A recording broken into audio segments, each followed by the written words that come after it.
Hey y'all, this is episode number 35 and my fourth conversation with an interesting person.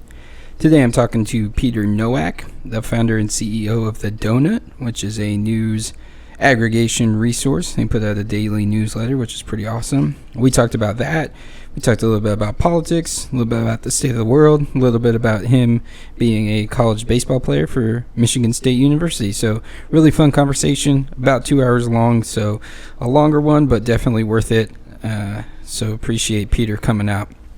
If you're liking what you're hearing so far, please subscribe, rate, and review the show, and share it with anybody else you think might be wanting to listen to it.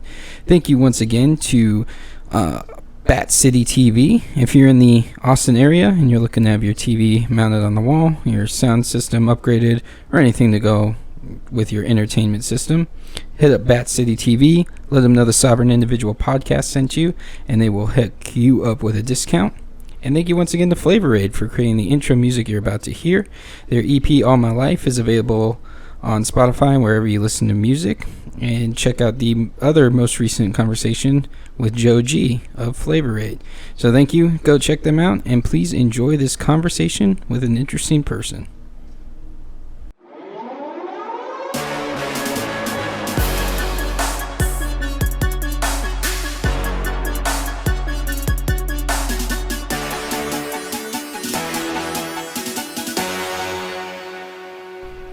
Welcome to the Sovereign Individual Podcast. I'm your host, Eric Guerra, and we have another conversation with an interesting person. My guest today is Peter Nowak. He is the founder and CEO of The Donut. And thank you so much for being on, Peter. Eric, thanks for having me. Good to be here, man.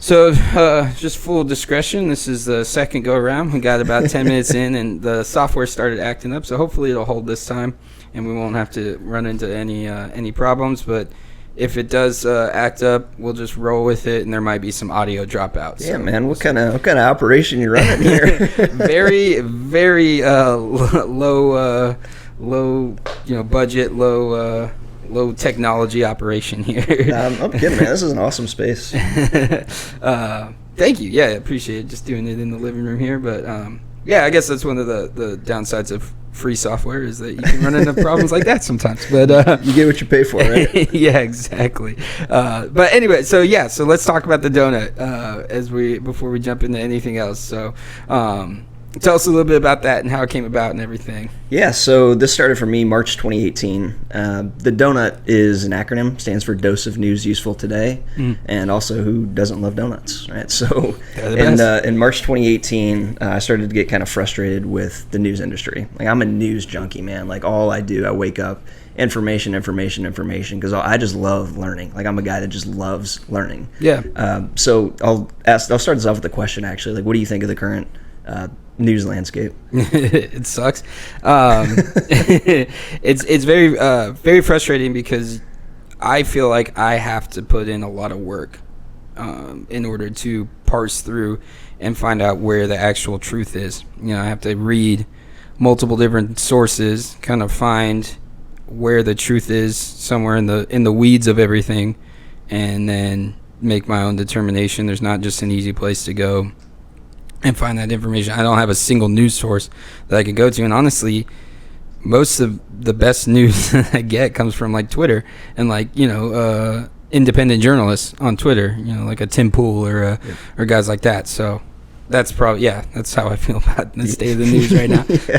Hey, I'm with you, man. That stuff takes time, right? Like, I imagine you don't have much of that, right? Doing the podcast, working, running the Travis County Libertarian Party. Yeah. You got a lot of irons in the fire, man. A little bit. Yeah, so that's one of the things I realized as well, right? There was no singular source where you could go to actually find trustworthy information, right? And any source that purports to be the singular source for trustworthy information, I probably don't trust. Yeah, exactly. Yeah. Ooh, yeah. So again, that's a catch-22 there, right? I'm trying to start a news company that is the source for quality information, but not the go-to source, right? It's more of a starting point for your information journey. Okay. Right? So part of what we do, our first product is a daily email newsletter. Goes out every morning, 5:30 a.m. Central. And as the starting point for people's information journey, we'll summarize the most breaking news of the day, from politics to business to just random cool stuff about space, right? Like we have some interesting Love stuff about space in there as well. Yeah. And, interesting facts, stuff like that. And we distill all of these really complex topics down to 2-3 sentences, just focusing on the factual event that happened. Okay. Right. So, for instance, what's something that you've been following closely recently? The impeachment proceedings. Okay. For sure. Awesome. So, from the impeachment proceedings, what's the actual story?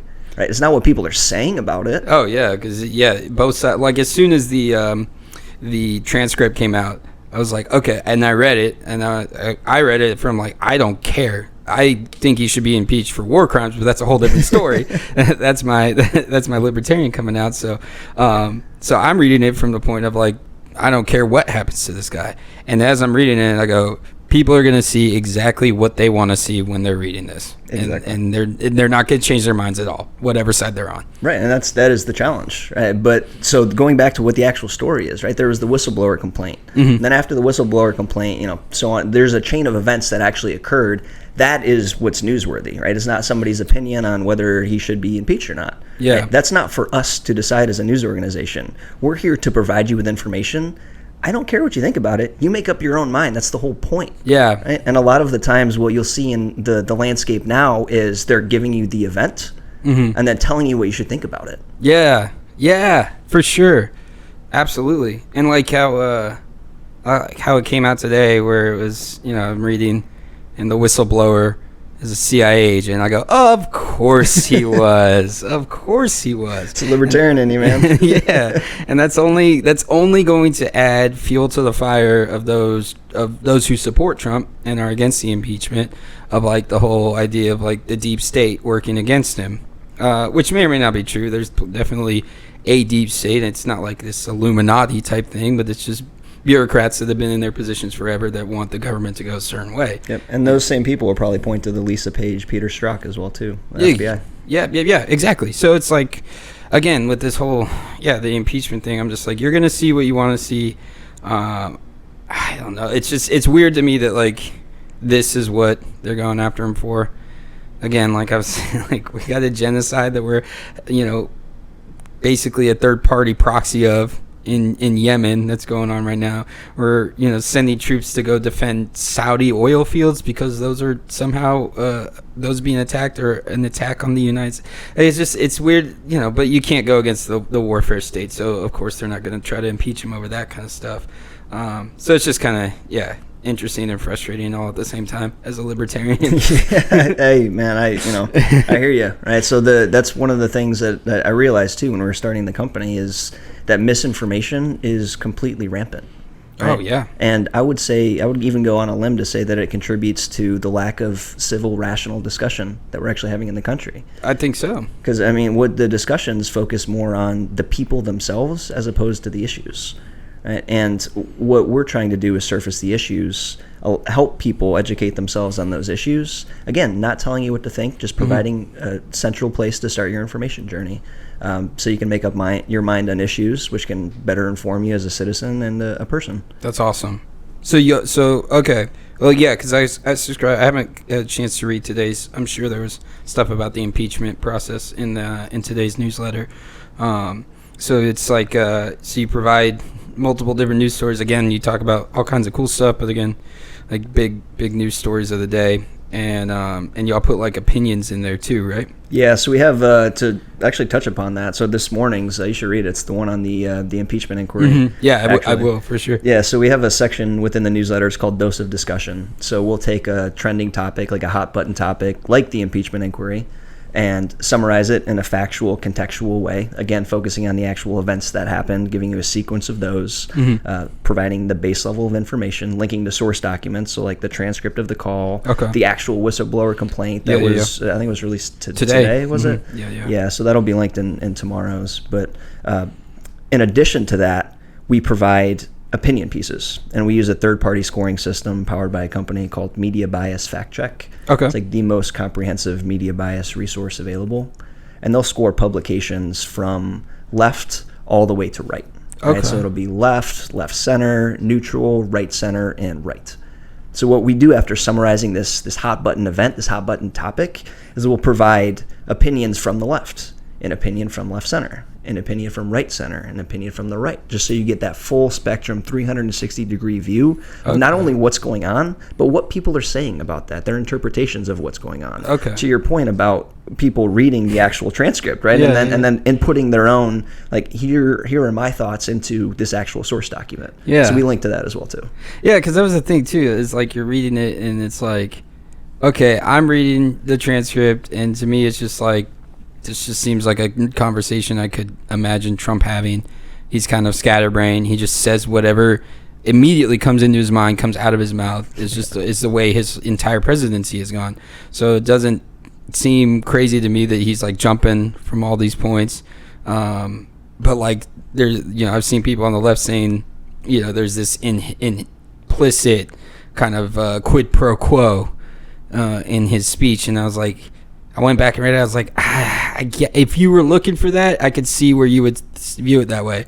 For me, as somebody who doesn't care either way, and I'm not defending nor against him, I didn't read it that way. So it's definitely interesting how your bias can play into just the way that you interpret something on the transcript. Again, we're just read it. We don't get inflection with these transcripts. We don't understand. There's no way to know what the tone is in any of this stuff. We're just reading it as words on a page, and kind of have to interpret for our own what the tone and the inflections and all that kind of stuff are. So I think definitely, depending on what side you're coming from, there's different things. All I know is that it makes Biden and his son look super shady. I don't feel like that's getting talked about nearly enough. No, but, and that's I think might be one of the bigger stories that comes out of this as well too, is not only the impact it has on Trump and his presidency, but on Biden's campaign, especially with Elizabeth Warren surging in the most recent polls. It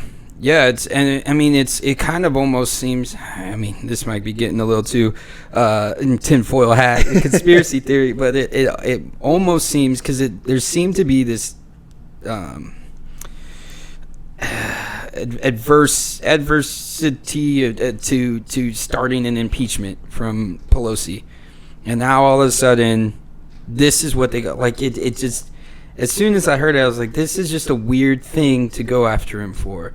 And so my tinfoil hat comes on, and I'm like, maybe they realize that like Biden is the gaps are too, like, he's not mentally there enough to be able to win a campaign. Maybe they're throwing him to the wolves this way by going after Trump through an impeachment, but also exposing like how corrupt this thing it makes Biden look, and kind of trying to kill two birds with one stone. That's my tinfoil hat going off. I'd be interested to see how that plays out. Because you're right, we don't have enough information about that yet. No. And that's another thing that you'll see in the industry, right, is people will grab on unsubstantiated information from a singular source and then purport it to be like factual information, right? Entire pieces around it that gets picked up, distributed to different news organizations. We've seen it multiple times in the past couple of years. You probably have an example of that yourself. Yeah, I was just about to say that like last week, the Kavanaugh thing, where that comes out, and then it immediately comes out that the woman who this supposedly happened to has no recollection of it. It's all being purported from like a third party and from this book, and like they barely mention it at the end of the book. They're like, oh yeah, this girl doesn't have any recollection of it happening. It's just like, dude, there's a lot there in that book too that's like, it's the same type thing where it was like, and then of course that story goes away real quick after, as soon as like, was it was the New York Times, right? New York Times. As soon as the first piece that they published was in the opinion section, because the news and analysis component of the New York Times refused to publish it. So it got kicked over to the opinion section, and then when it got initially published, it did not include that tidbit that you were just talking about. So they had to go back through afterwards, after a bunch of people reached out to them saying like, hey, I think you guys are missing this component. And then they went back in afterwards and then made an editorial note, I think it was, that was saying like exactly what you were talking about. That's a pretty important component. If the person this supposedly happened to isn't saying that is saying they have no recollection. That's actually a big thing. The initial Kavanaugh trial was one of the things that really got me over the hump to start the donut, right? Because again, I don't have an opinion either way, because there's just not enough information out there. right? It's a he said, she said situation. Yeah. And the problem that I had with that whole situation was when the information was first released, everybody had already made up their minds. Yeah. Oh, no. Yeah, exactly. And there was no waiting to see what further information was released, right? There was no waiting to see, okay, what do the facts say? What does the information say? It was whatever side you're on, you just picked that side and you entrenched your position. Yeah. And it was like, that was a really interesting situation as a libertarian, as somebody, you can set it on that side table too, by the way, if you want. As somebody, and let me know whenever you need another one. Yeah, I'll go grab now. Okay, I'll go grab you one right now.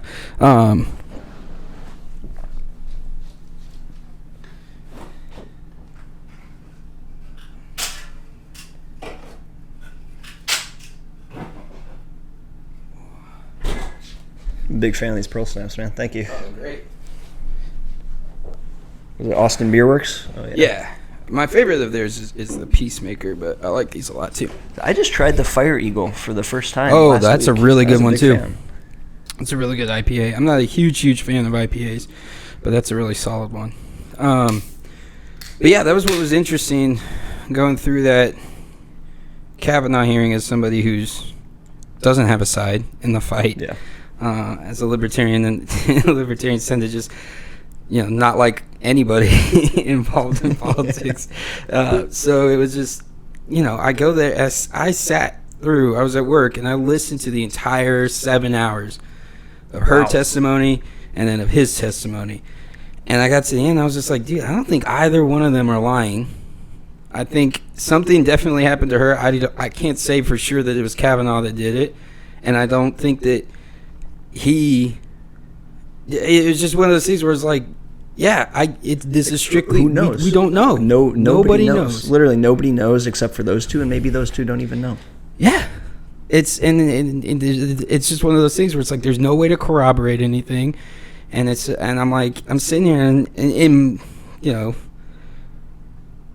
we've already had Trump kind of shit all over the idea of due process with the whole we'll take the guns and then do due process later. Like, that's not how due process works, Trump. So like, that's already going on.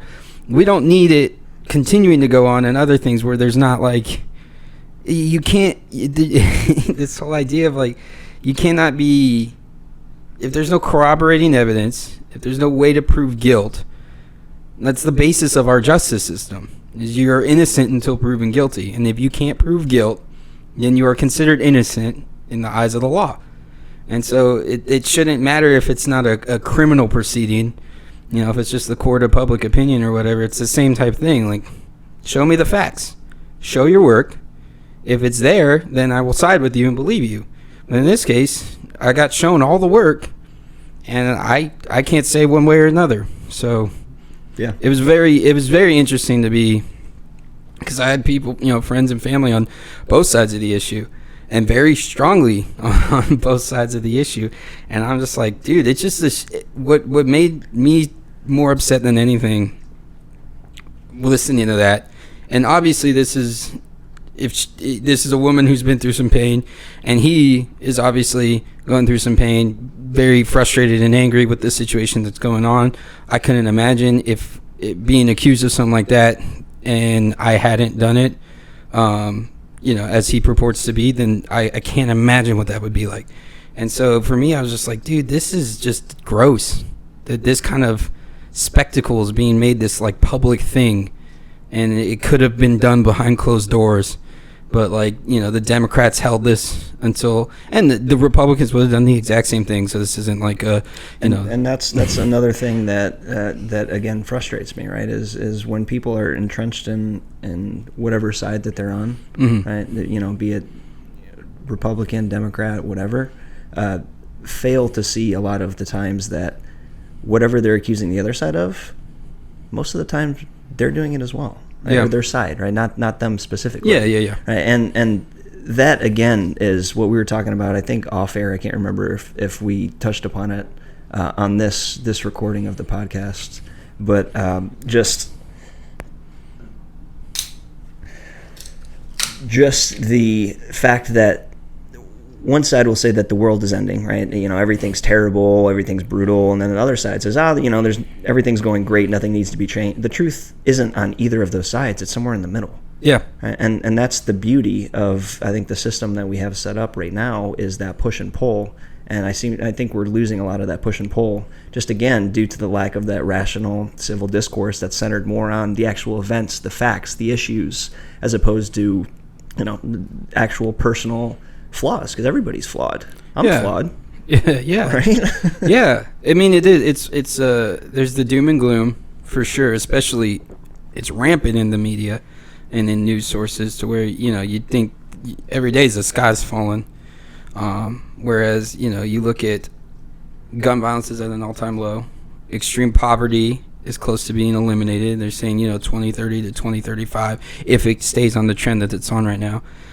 You had Greta talking at the UN and talking about all these people that are dying and all this people being affected, and you look at the actual data and climate deaths are at an all-time low because we are at a point in human history where we're able to use preventative measures and we're able to combat these type of things better and have the technology to be able to do this kind of stuff. So it's one of those where it's like, if your only news sources are like the corporate media, then you're going to have a very negative outlook, I think, on where we are. Where if you're looking at most of the data, infant mortality is at an all-time low. Like, this is the best time in human history to be alive. Yeah. Well, and don't get me wrong either. That stuff is extraordinarily important too, right? To cover, it's necessary information for people to know. Yeah. But what's also necessary information for people to know is the fact, exactly to your point, that right now this is the best time to be alive in human history. Yeah. And I came across the Brookings Institute study from September 2018. I came across this earlier this year, and what the study said was, for the very first time since agricultural-based civilization began, right? The very first time, 10,000 years, more than half of the world is no longer in poverty or in danger of falling into poverty. So 3.8 billion people are in that category. First time in history. That's amazing. And nobody talks about that. Right, so that's another component of what we do at the Donut, right, is we'll provide all of the actual necessary news that you need to know, which, again, does include natural disasters, shootings, things like that, because terrible tragedies, and they are important that they are reported, but also at the same time, there needs to be a counterbalance to all of the, like, news anxiety is a real thing. Yeah. A lot of the people I've talked to are like, I've just turned off all of the news because I just think the world is terrible. Right? Which, again, like I said, a lot of those events are important to cover, but the world isn't terrible. No. Right? The world is great, and you can find beauty in everything. Right? It's that glass half full mentality. Yeah. Right? Well, it's one of those things too. I've talked about it on the podcast here before, but it's like you get this weird view of what the world, especially on like Twitter. I love Twitter in so many ways, but God, it's so awful in so many ways. It's not even. I try to stay away. It's not even as bad as Facebook. Like, Facebook is a cesspool. But you get on these and you're arguing with people and you're seeing all these awful things of, like, just the most horrible types of human behavior that you can imagine. Do you think that's the majority, though? Or do you think that's like an outsized minority? No, because because if you go out into the world, that's not happening. Like, by and large, like there's bad stuff that happens, but by and large, people aren't just arguing with some stranger outside about political stuff or like Trump or anything like that. Like, that kind of stuff isn't happening by and large. Like, people are just living their lives, day to day. They're going out to do stuff that they find enjoyable, and it is, you get into this weird thing where it's like less, like a tiny percentage of the population is on Twitter, and then like 20%. 10 to 20% of those users are generating 80% of the tweets. Yeah, I read that the other day. So it's just you're getting the smallest awful sample size of where we're at. But when you go out, like, it's just that's not the type of world that, by and large, that most people are experiencing on a day-to-day basis. Again, the bad stuff does happen, but you're not getting into arguments with just random strangers out in person about stuff. But like, you're super blunt, and I do it sometimes too, where you're just like, you see something and you're like, I just gotta comment on this. I can't. There's something that I can't even remember I got in an argument with something about Kamala Harris the other day. That tends to be when I get in arguments with a lot of Kamala Harris supporters because I'm hypercritical of her. And there's this weird, I don't know, like people love to call libertarians Republicans who just wear a different hat or whatever it is, which couldn't be less true. But and there's this weird thing where they're like accuse libertarians of not really caring about criminal justice reform, even though it's something that we talk about all the time consistently. Yeah, from what I've been exposed to. Yeah, for decades now. So it's so they were arguing because I was just like, I just don't like somebody who laughs about throwing peaceful people into a cage, and they're just like, you don't care about. And I was just, all right, well, we're not going to have a rational conversation at this point, so I'm going to send Big Lebowski gifts to you in response to whatever you're saying. Great movie. Great movie. Great movie. I love it. Well, that's interesting to me about the vocal minority, right? And especially on social media. Yeah. The power that vocal minority holds. Isn't that kind of incredible? It is. It's weird, too. Like I feel like it's especially coming to light with the Democratic primaries. I feel like the majority of the candidates are playing to like the extreme vocal left of like Twitter and like what's trending on social media. But to be fair as well too, this happened in like Bush's campaign, right? And I forget who it was that talked about playing to the extremes in the primary, but then the center in the general election. Yeah, for sure. But I think even by their own party standards, I think they're playing to a certain section of social media that even a large percentage of the Democratic Party aren't on board with. Like if you get into the polling on like the Democratic Party, like people who identify as Democrats, the vast majority of them don't support free healthcare for illegal immigrants, or however you want to phrase that, for non-citizens. But that's become like a big talking point of a lot of the candidates, and like it seems like they're playing instead of just to like the most progressive views or like the most kind of left views that they have in the past that you typically do with a primary. They're playing to like this really small subset of like very extreme views from social media, which is definitely not like a good litmus test of like where the rest of the country stands, and I think will definitely not play well in the general election when we're talking about the majority of people who vote aren't on Twitter and aren't caring about these trends and these hashtags and whatever it is that's moving and getting engagement on Twitter. They don't care about that stuff. They're like, what are you going to do for me? and what are you going to do to help make my life better? Well, it's super interesting you say that too, because one of the theories that I have is most of the country is compiled or is full of just reasonable people. Yeah. Right? So you have that 10% on either end of the extremes, right, on social media, and the 80%, the other 80% are looking at that and going, what in the world is going on? Right? Yeah. Like, what the hell are you guys doing? So that's kind of the massive middle, as I like to call it, right? And that's kind of who we're trying to target with the donut, right? Are those people who are kind of sick of the partisan BS, right? Yeah. They actually just want information served to them in its most original form.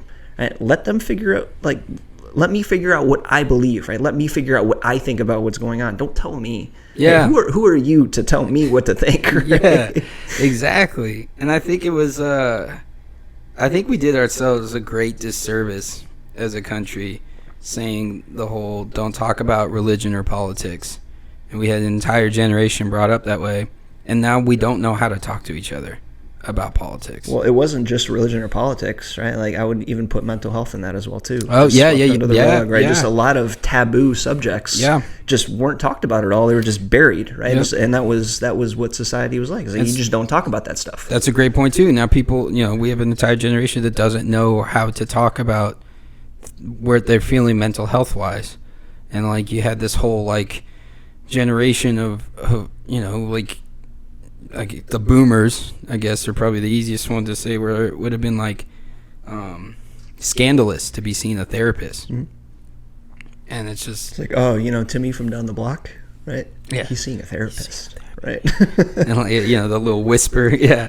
And it's I think I think part of one of the good things about like the internet and social media is that it has, I think, taken us way past the point. I think we've gone like, we were in the extreme of not being able to talk about politics, and we jumped past like the good part of like, hey, let's have some good civil discourse, and we jumped to like the extreme of just like super hyper partisan and not being able to engage in just yelling at each other. But I think hopefully it will regress back to the mean, to a point where it's like we can talk with people that we disagree with about things on. And that's my dream right there, man. Yeah. That's my dream, right? And just to not encapsulate somebody in what they believe politically, right? Because there's plenty of people on all sides that are really good people, right? Outside of the Overton window, obviously. Yeah. Right? Like those people on the fringes, outside of society, like the white supremacists, so on and so forth. Right? Those people don't deserve a platform. Right? I think we could probably both agree on a lot of that. Not like well, I wouldn't say that they don't deserve.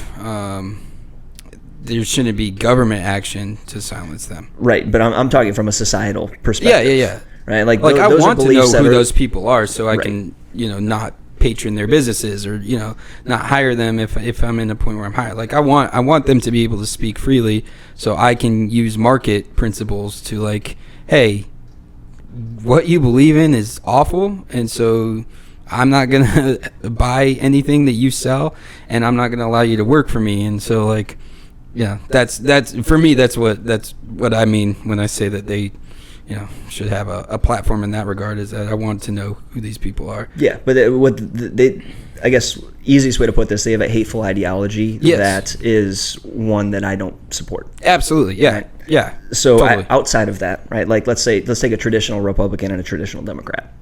I think if you put them in a room right now, there's not a great chance that there's civil discourse that could happen when you talk about politics. But that doesn't mean that they're bad people. No.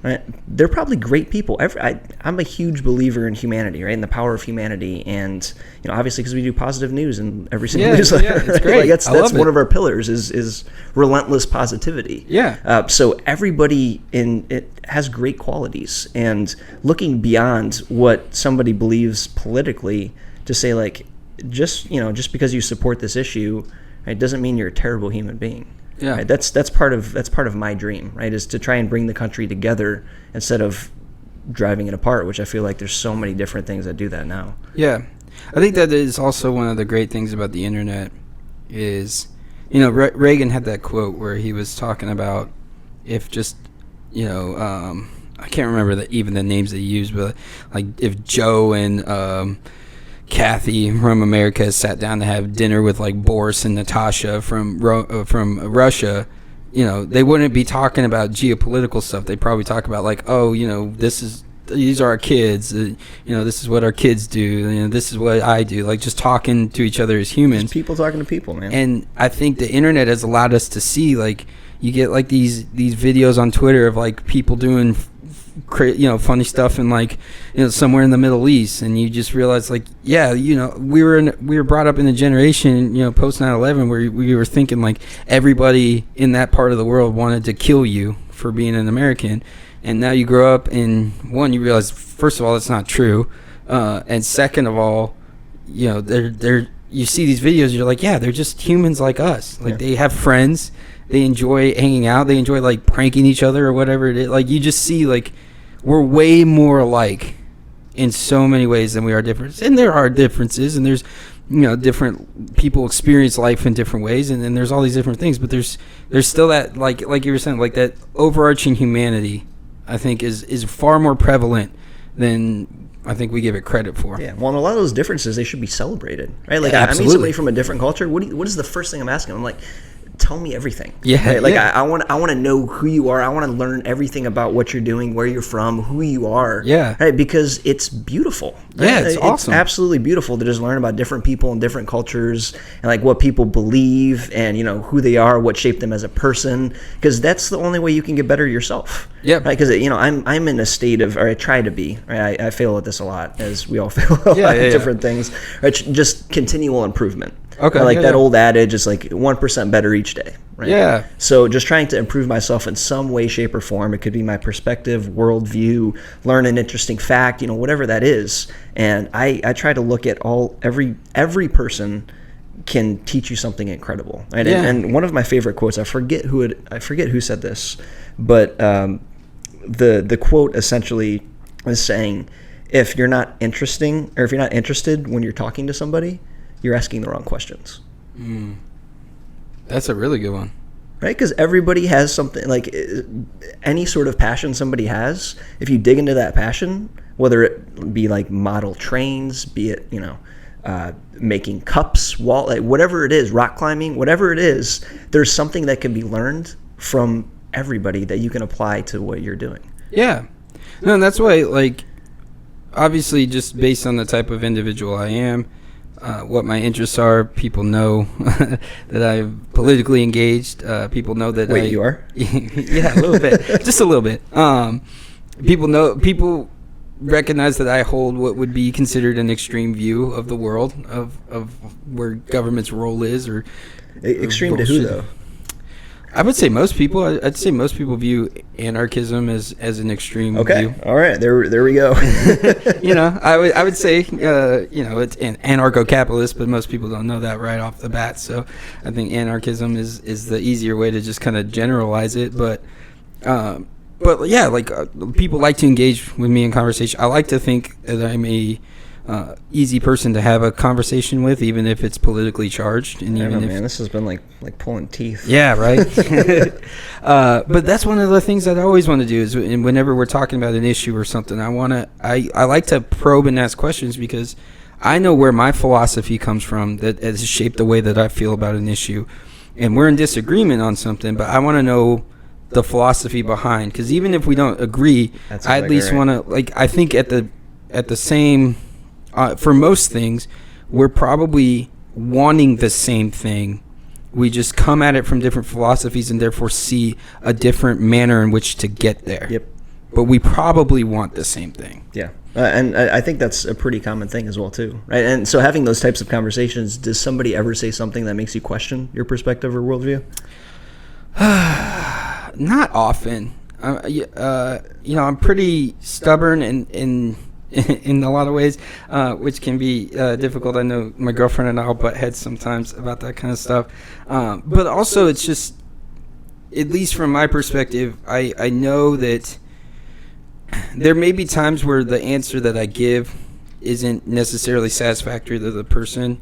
A lot of times it's a thing where it's like, people go, well, who's going to build the roads in your anarchist society? That was a question I asked you when we were talking about that, actually. Yeah. And so now I just, now it's nice because I say Domino's, but in reality it goes, well, I can't say with absolute certainty what that's going to look like in a free market, what the free market solution to that is going to be. Maybe it's private roads where you just are paying a subscription fee to use them. Maybe, businesses are going to want to make sure that people can get to them, so they're going to upkeep the roads.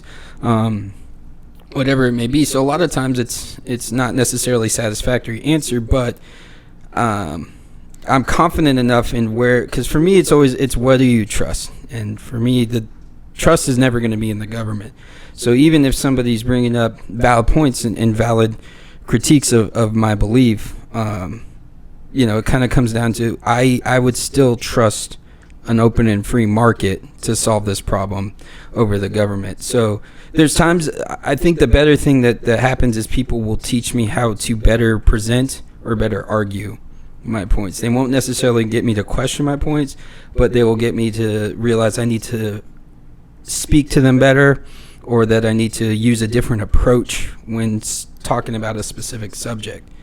In order to better get my idea across. Yeah, no, I mean that makes perfect sense, right? So you've actually sat down and you've taken the time to think about who you are, what you believe, why you believe what you believe. Mm-hmm. But I don't think a whole lot of people have done that.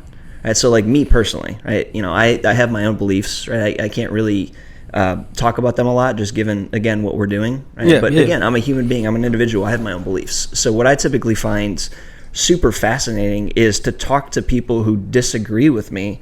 Because at some point they're going to bring up something where I'm like, I hadn't thought about that exactly. before. Right? Or wait a second, I never looked at the world that way. That's a really, really good way to look at the world. And what I'll do is I'll go back and I'll look up different stuff around that, maybe get down a rabbit hole. Yeah. That helps me better form my own views, my own perspective, and learn more about who I am. Exactly. And so I can go back to that. And again, maybe to your point, it's just learning how to argue better, right? Yeah. But it just helps me get better as a human being, as an individual, having those conversations with people I disagree with. Yeah. Well, and again, too, it also gives you that perspective of like, okay, now I can also see where you're coming from, and that we may disagree on this thing, but we want the same thing. Yeah. And so it can teach you how to better, like, especially I like to use my girlfriend as a sounding board a lot, because I came from the right, is where I came from. I grew up, in a Christian conservative household. I was a, proud conservative Republican for most of my life growing up. I got very into politics from a young age because 9/11 mostly. I still remember where I was that day. Yeah, I was 11 when that happened, and I just remember it opening my eyes, just being like, this can happen because of stuff that's going on half the world away. And so I just really got into politics, and I was very much a hardcore conservative. And so for me, it's kind of easier to address things with people on the right. Like, I kind of know that mindset. I know where that comes from, so I can better relate and have a better idea of how to present my ideas to somebody from the right. It's much more difficult with me for somebody from the left. And so a lot of times I will test out things with my girlfriend, and sometimes kind of present things in maybe not necessarily the most diplomatic way, but like kind of test different ways to say things and to bring certain subjects up with her, because she's coming at it from the left, and I can better learn how to speak to people that share her point of view and share where she's coming from, just because I don't have any experience with that. It wasn't something I came from. Yeah, well, it's interesting you say that too, because one of my favorite things in the world, right, this is my way to detach from these these crazy work days that we're in now as a company, comedy. Oh, yeah. And just listening to like so many different podcasts, like joke structure, all of that stuff, and just learning about how an hour special, like how the material that we watch on Netflix that looks so easy actually so fascinating. comes about. It's fascinating, dude. And the fact that they do exactly what you're talking about, but with the comedy, right? They'll go to the comedy clubs, just working out material. Yeah. They knowing sometimes they're just going to fall flat on their face, but they're testing it out, right? Different phrasing. If I put this word before this word, does it actually work, right? Yeah. Like, are there any extraneous words that I don't need, right? And just getting it as tight and as structured as possible. And it's like, that is just fascinating to me. I'm so glad you brought that up, because it is. I listen to a ton of comedy podcasts. I feel the exact same way. It's kind of one of those things where it's always like, I don't think I was ever funny enough to do it, but it was always something I was like, man, that would have been, like, I hear these stories about them, like, and they're talking about coming up and, like, working these, shithole comedy clubs all over, and all these fun, these stories that, like, sound, they were probably awful at the time to deal with, but, like, looking back, once they've made it, it's kind of fun stories, and I'm like, man, that kind of sounds fun. But yeah, do you know who Tim Dillon is? Sounds familiar. I can't place it though. He's kind of blown up this year. He was on Rogan's podcast maybe like 3 months ago, and he did a video where he dressed up as Meghan McCain and was talking about Trump. It was as soon as I saw that, I was like, this guy is amazing. And so, like, I started following him and listening to him, and he is one of the funniest. And what I found, I think the best comedians come from not necessarily, it doesn't have to be screwed up circumstances per se, but just very unique circumstances. His was kind of more screwed up, but he's telling a story about like how his he lived on Long Island. He grew up there, and he was like doing drugs. Like in 8th grade, he would do like coke before going to school, which is, it's a very crazy childhood to grow up in. And his mom would like rent out rooms, and most of the time it was for the people running out the rooms were drug dealers. And so, like, and then he's telling this story about this one particular guy that lived with them, and how crazy his life was, and how he'd always say, life in the big city was his response to any problem that came up. And he was like, he never lived in the city; he lived in Long Island his whole life. And then he's telling the story about how that guy went to go live with this other guy, and the guy he was living with, his son would get out of jail every 3 years and try to kill him and the guy living with him. What? And he was like, "This was try to kill Tim Dillon." No. Kill the guy who would get out of jail. Try to kill his father, and then that older guy that was living with him that used to live in Tim Dillon's house. And I'm like crying as he's telling this story, because he's like, yeah, it was like a cycle. He'd get out every 3 years. He'd try to kill him, and he'd go back to jail for trying to kill him. So nonchalant. Yeah, and it was just life in the big city, and it's just you listen to those, and like Theo Von, do you know who he is?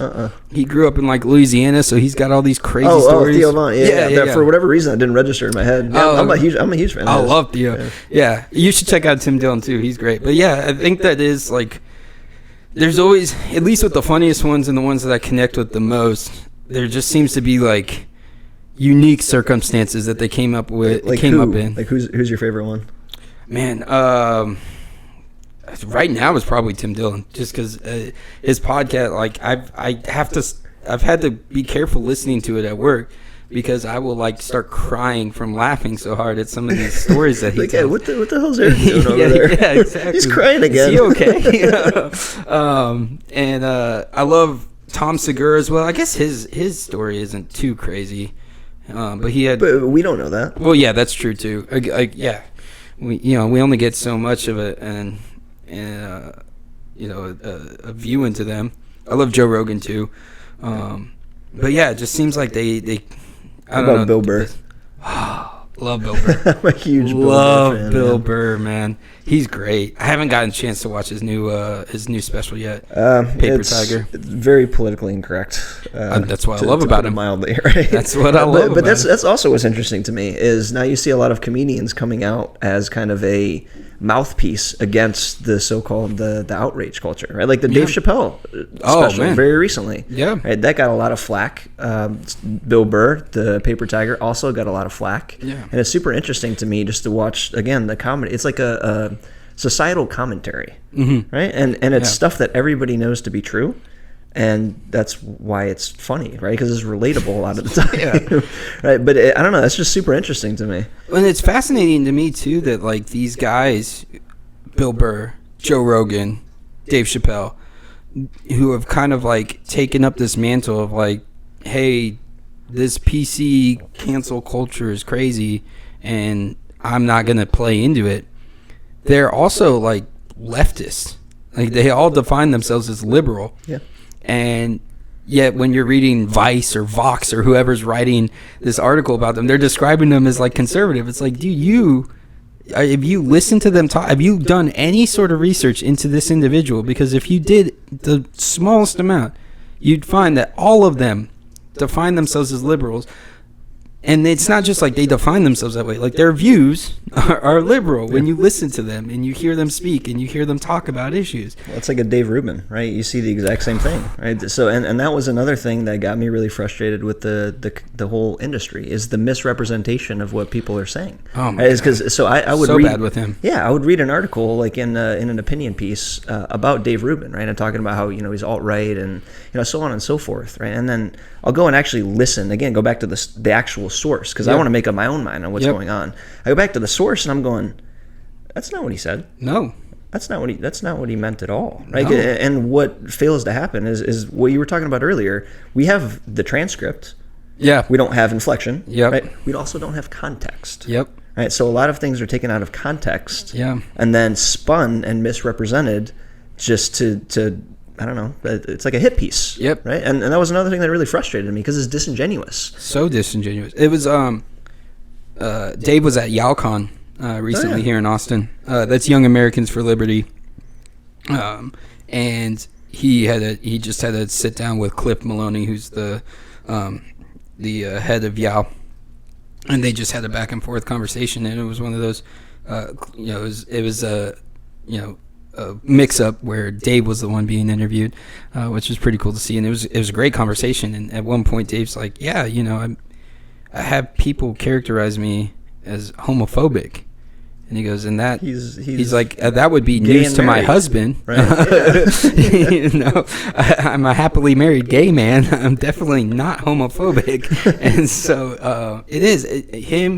Jordan Peterson is incredibly mischaracterized. But yeah, it is fast. Like even just recently, Dave posted something on social media, I think today or yesterday, about how an event got canceled. And he was described as an alt-right personality that leads people into neo-Nazism. And it's like, Dave Rubin, the gay liberal. Classical liberal. Classical liberal now. Yeah, classical liberal. He leads people to neo-Nazism. Are you, because, and it's just... Well, there's baffling. There's no facts to back that up, though, are there? None, right? whatsoever. It's this, and that's another thing that's frustrating to me is the sweeping generalizations, right? That everybody quote unquote knows to be true. I don't know them to be true, no. Right? And again, if I'm going back to the source, the actual source, because I'm going to keep beating this thing home, right? Like, I want to make up my own mind on what's going on. I don't want people to tell me about it. Yeah. So if I'm going back to the actual source and there's a disconnect between what you're telling me about it and what I'm actually viewing it as, that's a problem. It's a huge problem. It's a huge, because people will take that at its word. When you say that he's an alt-right personality, they go, especially when you have a platform. When you have a platform, and when they look at him, they're just like, oh yeah, he's a white dude. Yeah, that makes sense then. He's alt-right probably. And it's like, if you did the tiniest amount of research on him, you'd realize that that's not the case at all. And it was the same with Jordan Peterson. I remember, how did I first get exposed to him? It might have been on Rogan. And I think that was it for me too. Yeah. And hearing him, I was like, man, this guy's I like what he has to say. Like, sure, you probably don't agree with everything that he says, but not at all. Like, point me to a single person where you're like, yeah, I agree with literally everything that they say. Yeah. I can't think of a person. Myself? Yeah, there you go. And even then, like, are we talking about myself now, or are we talking about myself when I was 18? And that's another very much disagree thing. with 18-year-old Eric. Yep. So yeah, absolutely. And it was just that was my first like real big eye-opening one, was like, he is being, and even my girlfriend likes to watch Vice News, and they had him on one time, and it was still like an extreme misrepresentation, because they posted the full footage later on, and then what they edited it down, it's like, yeah, you take these things out of context, and you can make somebody look bad for what they're saying, or out of place, or like, Why do you think that happens? Is it because I guess an argument could be made that it goes back to the kind of business model of the whole industry, right, where you're just competing for clicks and attention and stuff like that. Do you think that contributes to it at all? I think it's a combination of that and wanting to mischaracterize him. Okay. I think he holds views that they view as abhorrent, which are, again, it's like they're not, because it all started because of the it was the law in Canada. The law in Canada, right? The one where he felt it was compelled speech, right? Yeah, they were saying that you would have to address individuals by their preferred pronouns as a professor, and he said, I will do that if somebody tells me the pronouns they prefer, but I will not be compelled to speak. Like, I will not agree with, and I will fight a law that says anybody has to do that. Well, I think his thing was, it was a slippery slope, right? It's like, okay, so now we start here, right? What's the next thing? Yeah. And the next thing, and the next thing, and the next thing. Yeah, it's just as government shouldn't be allowed to restrict speech, it should not be able to compel you. Because again, and this is, it's a libertarian talking point, and people will probably roll their eyes at it and think that it's extreme, but every law is at the end of a barrel of a gun when it comes down to it. Because if you don't agree to it, people with guns are going to come and they're going to try to throw you in a cage. And if you don't want to go in the cage, then they're going to shoot you. That's where it comes from. So when you're talking about something like this and compelling speech, like, that's the force that's going to be behind that law. That if they're saying that you have to speak this way, And that was where he was getting at. He's like, I will speak that way with any of my students that want to be, want whatever pronouns they want, but I will absolutely speak out about the government trying to force speech upon anybody, regardless of what it is. And so that was kind of where he became an enemy of like the woke, left and whatnot. And I think it's been their mission to mischaracterize him ever since, because he had the audacity to stand up to a law like that. And it's like, for me, I'm like, yeah, absolutely. Yeah. I'm anti-government and just about everything. So yeah, I'm not going to ever support compelling. I wouldn't support a law that says, everybody has to adhere to capitalist ideology and believe in the free market. That's not. Where's the fun in us all having the same viewpoint? Where's the fun? Yeah, there's no fun in that. At least to me, right? It would make life easier in some ways, probably, but it would be incredibly boring. Well, you could look at the authoritarian, the governments for that, right? Is because in those instances, everyone is kind of compelled to think and act in similar ways, right? Yeah, and it doesn't work most of the time. Well, because you always have somebody who's frustrated with it, and rises up. Yeah, which is, that's another really fascinating thing to me, is kind of the idea behind authoritarian governments, and then the basis and foundation for the country that we live in now as well too. Yeah, and just kind of like, how do you structure a society to make it the most free, but also the most equal in terms of opportunity, or whatever you want to define that in. Like, how do you make the best society for the largest amount of people? Right, that's just a fascinating question to me, because I don't know if we've locked it down yet. I don't think we have. I would believe that less government and more market is the best way to do that. But then you have detractors who say the exact opposite. I do. Right? Yeah, you do. I would say that there's never been a socialist or government that's been able to create that kind of equality. Anytime there's just misappropriations, and the government is a horrible determinant of like what the market needs, or how best to allocate resources, or any of that kind of stuff. I would say the market's far better at that kind of thing. But it's interesting. It's I've always said that we don't even have true capitalism or a true free market. I guess you could say we have corporatism in America, and even without, we've had at times close to unfettered capitalism. Yeah, what do you mean by that? Can you define that? Well, we have a government in place. It's the largest government that's ever existed in the world. Now, we started in terms of like people, or in terms of spending. Yeah, spending, employees, agencies. Like, it's bloated to the point, the bureaucracy of the United States government is massive.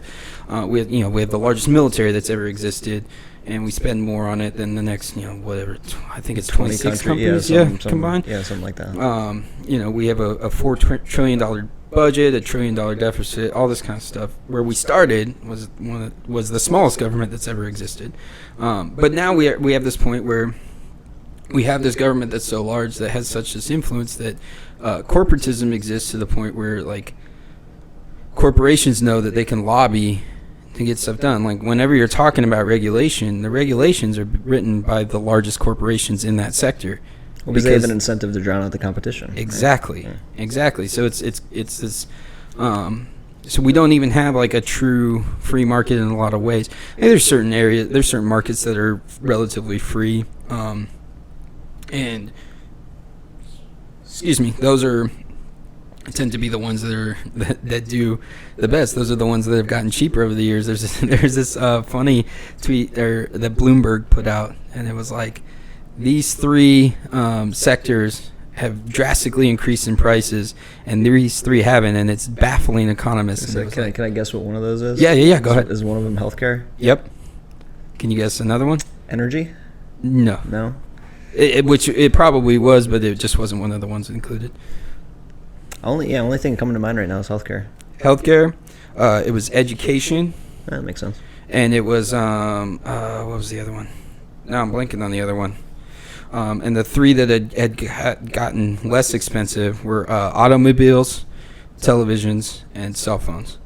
And so it's just like, you could see if you talk to an Austrian economist, that wouldn't surprise them at all, because the ones that the government has their fingers in the most have got more and more expensive, and the ones that the government's more kind of hands off on has been cheap. Like, I mean, you think about, like, this isn't even a nice TV, but like 10 years ago, that would have been like $1,000. Dude, so I'm selling my TV right now. So anybody in Austin listening, you want a 65-inch Vizio 4K TV? I got there you. Go. But that's definitely not a 65-inch 4K TV that I've got in my living room. No, but I bought it for a year and a half ago, right? And the price that it was at the time versus what I can potentially get for it now, it's absolutely incredible. And it's a year?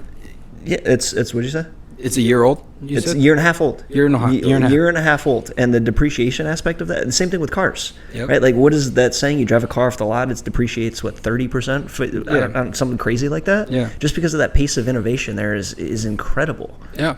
And that's the thing that really frustrates me about when we talk about, like, the healthcare and education, both of those, is we should be experiencing that same kind of awesome, rapid innovation in both of those sectors. Everybody always asks, well, what education in an anarchist society, what does that look like? You can't have all schools be privatized. And it's what does that look like? You could have all schools be privatized, first of all, if you're not taxing the people for them. Again, it's weird too, because you're talking. If you're talking in an anarchist society, then you're talking about no taxes existing. So it's kind of this hard thing, mental jump for most people to get behind if we're talking about a truly anarchist society. But it would be, most of them would be privatized. It also, I mean, why in 2019 haven't we moved towards more virtual classrooms? Like, why are we still sending kids to these, essentially, like my school was basically a prison.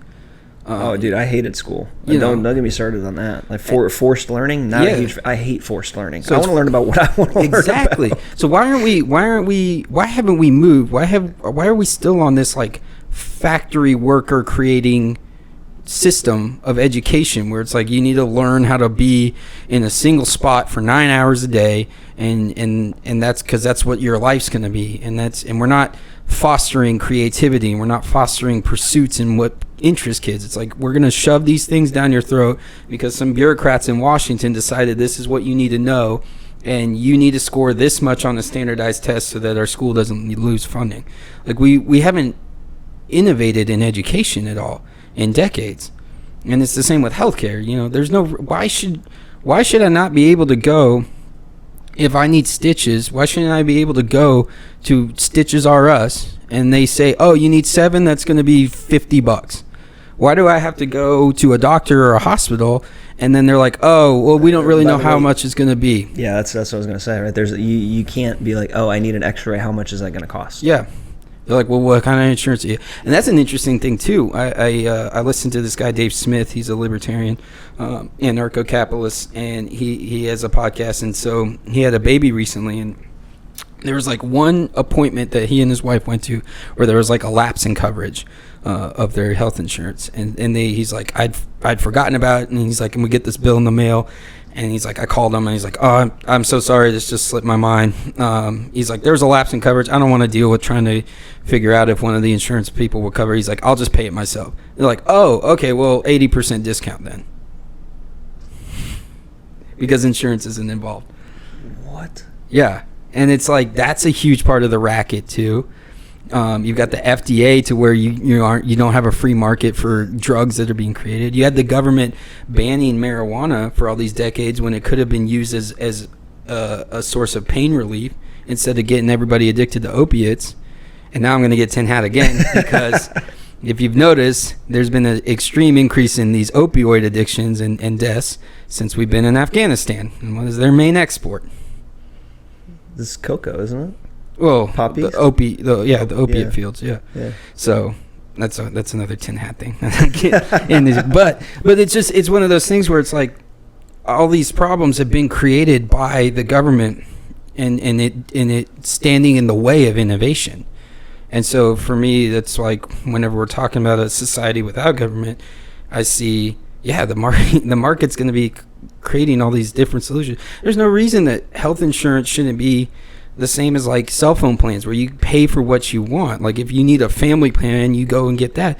But if you're 20 years old You don't need an insane amount of coverage of insurance. You're not, you need like catastrophic, but you're not going in for like regular stuff. You're not going to need reconstructive surgery on your knee unless something catastrophic happens. You're 20 years old, 20 to like 35, 40 range. Like it should be a much different type of insurance catered towards you but what the problem is now and what we've created with these monopolies on insurance is like, they need the young people to subsidize the older people because, again, we're not innovating with any of this stuff, and prices are just skyrocketing because they know they can charge it.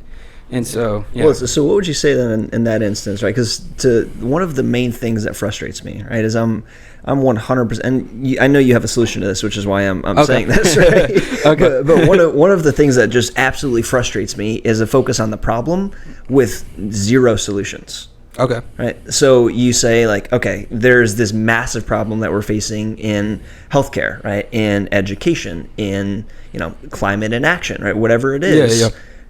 This is a major problem we're facing that's impacting so many people. We need to do something about it, right? Okay. What is that something? So, right. Okay. Yeah. So for me, that something is reducing regulations. Like for healthcare, for instance, we're shorting ourselves of qualified people to be doctors and physicians because we have these like quotas and we're not allowed to go past it, and these certifications that they have to meet. Back in the day, you had your doctor that you would go to about everything. Now, that's not necessarily where we need to get to, but that idea of like you have your main doctor that you go to, and then they will suggest other people to go to. But one of the things that we don't ever do is like we don't shop around. Like if you get told like, hey, you need an MRI, go here. It's going to be $1,200. You don't go like, well, what about that MRI place if they're going to do it for $300? Have relationships set up there too? Do they get kickbacks on that? Do you know? Yeah, I think so. I mean, there's definitely agreements, I think. And so for me, it's you got to, when it comes to like health insurance, especially, reducing regulations. The Trump administration did one good thing where they allowed for insurance to be sold across state lines, which is big because that was basically creating monopolies within the state. So again, any barriers to entry or into the marketplace are bad for the consumer because there's less competition. And you would want, again, there shouldn't be quotas on the amount of doctors that we can bring in and qualified individuals that we can bring in to help serve people. And then like the FDA, I mean, I would prefer to see the FDA abolished entirely, but at the very least, severe relaxation of those regulations. And we're moving towards a point where there's like this consensus that people who are, basically dying, have a death sentence, should be allowed to try, the right to try, whatever, even if it's not like approved by the FDA. Like experimental stuff, which is good because that's something we need to be moving towards. And but again, you've got the government stood in the way, and some like we're finally able to now study what the effects of MDA have on people with PTSD. There seems to be a connection between. We actually covered that in the Donut newsletter. Yeah. And again, like I said, the marijuana thing is a huge one where it's like, we've had this huge hindrance. So for me, getting the government less involved in a situation is going to create the solution. So is there any protection for consumers at all or people at all, or how would you kind of address that, right? Because you were talking before about like maybe medicine 100 years ago, right? Where there's, I don't know if there was regulation 100 years ago, but if there wasn't, if there was, let's go back before the regulation, right? Where you have doctors who are also dentists who aren't washing their hands after procedures, right? Yeah. They're reusing saw and stuff like that. Like how do you account for just the potential dangers that people would face? No, totally. And that's kind of one of the things too is a knock on, libertarians or anarcho-capitalists is like, oh, well, y'all hate regulations. Like, well, we hate government regulation. Like third-party regulation, that's not forced through violence, but where it's like you as a consumer know, like, hey, this particular medicine has been third-party tested by this one, and you're looking and you're like, this one hasn't. you get to make that choice as a consumer. Like, do you want to risk it on the one that hasn't been tested by a third party, or are you going to pay, the higher price for the one that has been? There's that responsibility as a consumer, but like we have now where you see these awful videos of like, like kind of like what you're saying, like lack of hygiene that exists. I mean, it still exists now, even with these government regulations. So it's not as if that's a complete lack of a problem. But I did have MRSA when I was in school as well. I actually got a staph infection on my left elbow when I was in college. From what?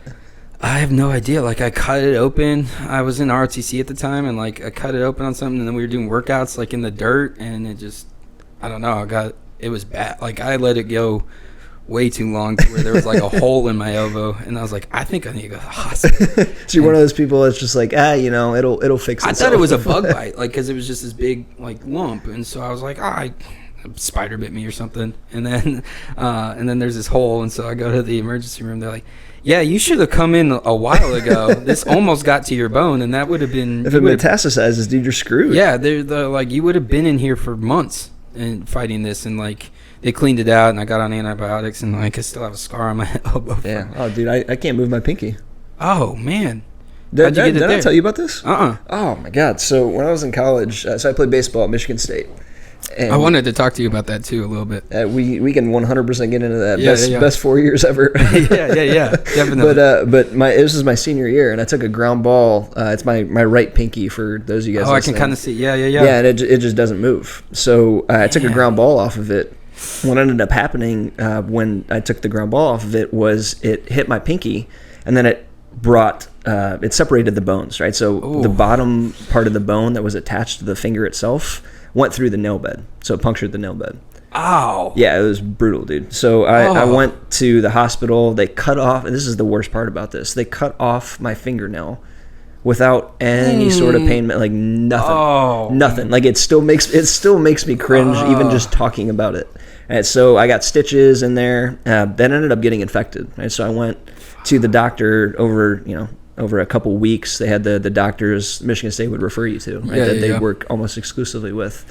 Yeah. And this guy was like, okay, so this infection has gotten to a point where we need to surgically go in and clear it out. Jeez. Okay? So scheduled surgery, went through the whole protocol, so on and so forth. And I'm conked out on pain meds at this point, right? So this is third hand that I'm hearing this. Go into surgery, get the surgery, they clean me out. My mom's waiting in the waiting room, and doctor walks out, he's still got his surgical stuff on. He takes all of it off, and she's going, how'd it go? And he goes, no, it went really well.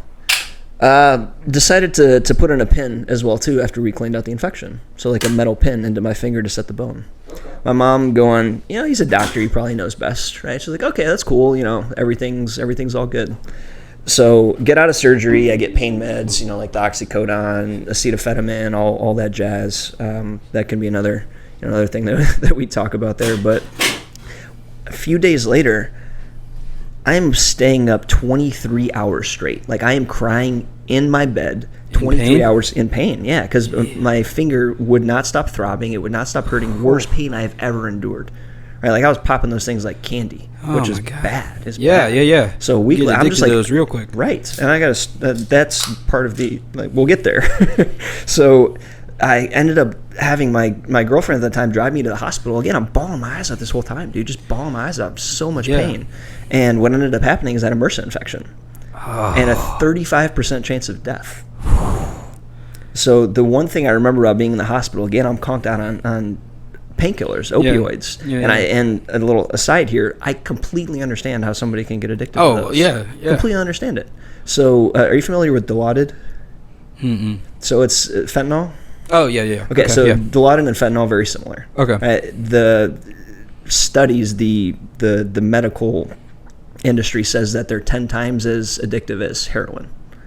So I was getting Dilaudid every hour on the hour. And remember, I'm in excruciating pain, dude. And every time they would come in and put it in there, I was going, man, because it just felt, it was like, it was the only pain relief that I had. The only thing, That was it. So I ended up going through 4 or 5 different surgeries, My joint fused. I don't have a joint in my pinky anymore, which is why I can't bend it. Damn. And they ended up giving me Percocets, like the heaviest dose of Percocets you could possibly have for the months afterwards.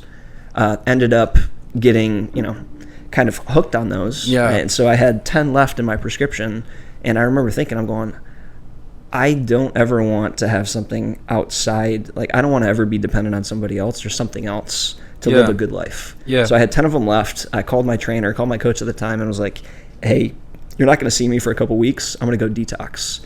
Gave my mom I don't know what she did with the bottle. Gave my mom the bottle with those 10 extra pills, like flush it, throw it away, whatever the hell you want to do. I'm just going to go cold turkey. Over the next 2 weeks, dude, damn, that's vomiting, impressive. Fever, sweating, the whole 9 yards. And no, man, it was absolutely crazy because I lost my entire senior year of baseball because of that. Damn.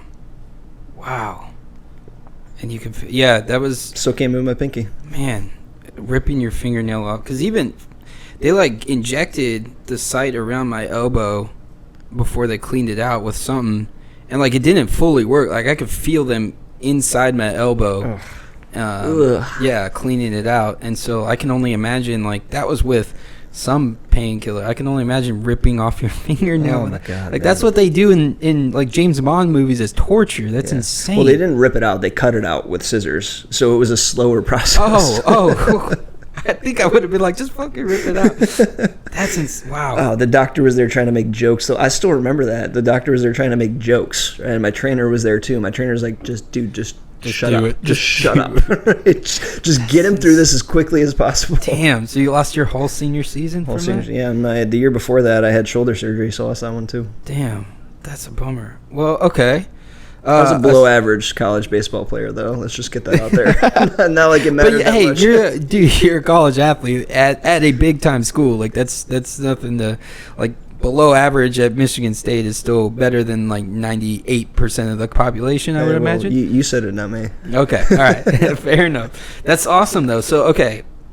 Take me through that. How so they recruited you? You grew up in Michigan, right? Yes, I grew. Well, partly. I spent most of my childhood in Michigan, but I lived in Hong Kong, India, California, Massachusetts, now Texas, obviously. Damn. Yeah. What brought you to all those different places? It was my dad's job. Okay. And so what did he do? He works for Owens Corning. He's an executive for a company called Owens Corning. You familiar with them at all? Pink Panther. Have you ever seen that mascot or the? Yeah. So that's them. They do composites, basement finishing, roofing materials. Oh wow. They're essentially suppliers to the construction and chemical industries. Oh okay. So he got involved in one of their accelerated management programs. And it's a global company. It's a global manufacturing company. So they sent him to a bunch of different areas to be hey, this is our Asia Pacific operation. This is our European operation, so on and so forth. And they're headquartered in Toledo. Okay. So after he got done with that program, they placed him in Toledo, which is where I grew up a lot in Michigan. Yeah. But yeah, man, it was interesting to just kind of go around the globe there. So I was in Michigan, getting recruited to play baseball. And here's actually a story that I'll tell. I haven't told this publicly yet, but this will be the very first one. Here we go. So you familiar with Carlos Correa? Yeah, absolutely. The Astros shortstop, right? Just absolute badass, stud. Guy's a freaking stud, man. He's incredible. Yeah, amazing. Yeah, so I actually played against him at a showcase my senior year of high school. His senior year of high school, the same year he got drafted #1 overall by the Astros. Oh. So I don't know how much, and I'll take the listeners through this as well too. But baseball, when you're getting recruited, they take you through the showcase system. Right, and the showcase, similar to the NFL Combine. You familiar with that? Mm-hmm. Where they take you through a bunch of different tests, and it's supposed to be indicative of how good of a player you are. Yeah. So you run a 60-yard dash in baseball. Okay. You'll field ground balls from your position and throw across the infield. Okay. You'll take batting practice, and then you'll play games against other people who are also attending that showcase. Right. So that's kind of the whole format. So Correa was in Puerto Rico at the time. Yeah. And so there was a world team. It was the World Showcase. Okay. He was on the world team, Team Puerto Rico. Yeah. And we went right before him to field ground balls. So right before the world team, I'm in the Midwestern team, wearing yellow. I do my thing, my below average baseball thing, right? Throw across the infield, 80 miles an hour or whatever. And then we're hanging out in the dugout, and there's a bunch of scouts, bunch of different, major league teams that are there to watch all of the players. Yeah. And, it's a bunch of chatter going on and whatnot. And all of a sudden, everybody. This is a massive stadium, right? There's like, think of a tournament setting. There's 8 fields back to back to back. Yeah. It's at the Boston Red Sox spring training facility in Fort Myers. Oh, okay, yeah. So all of this entire complex just goes quiet all of a sudden.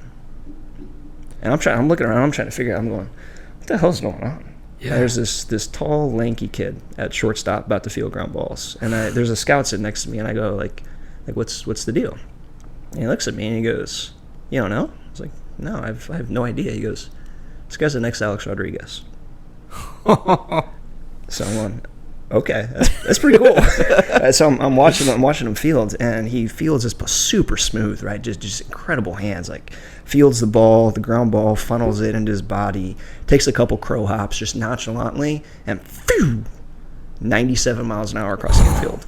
I'm going, holy shit. Wow. Holy shit. Does it again. Right? Goes to his backhand this time, so he fields across his body.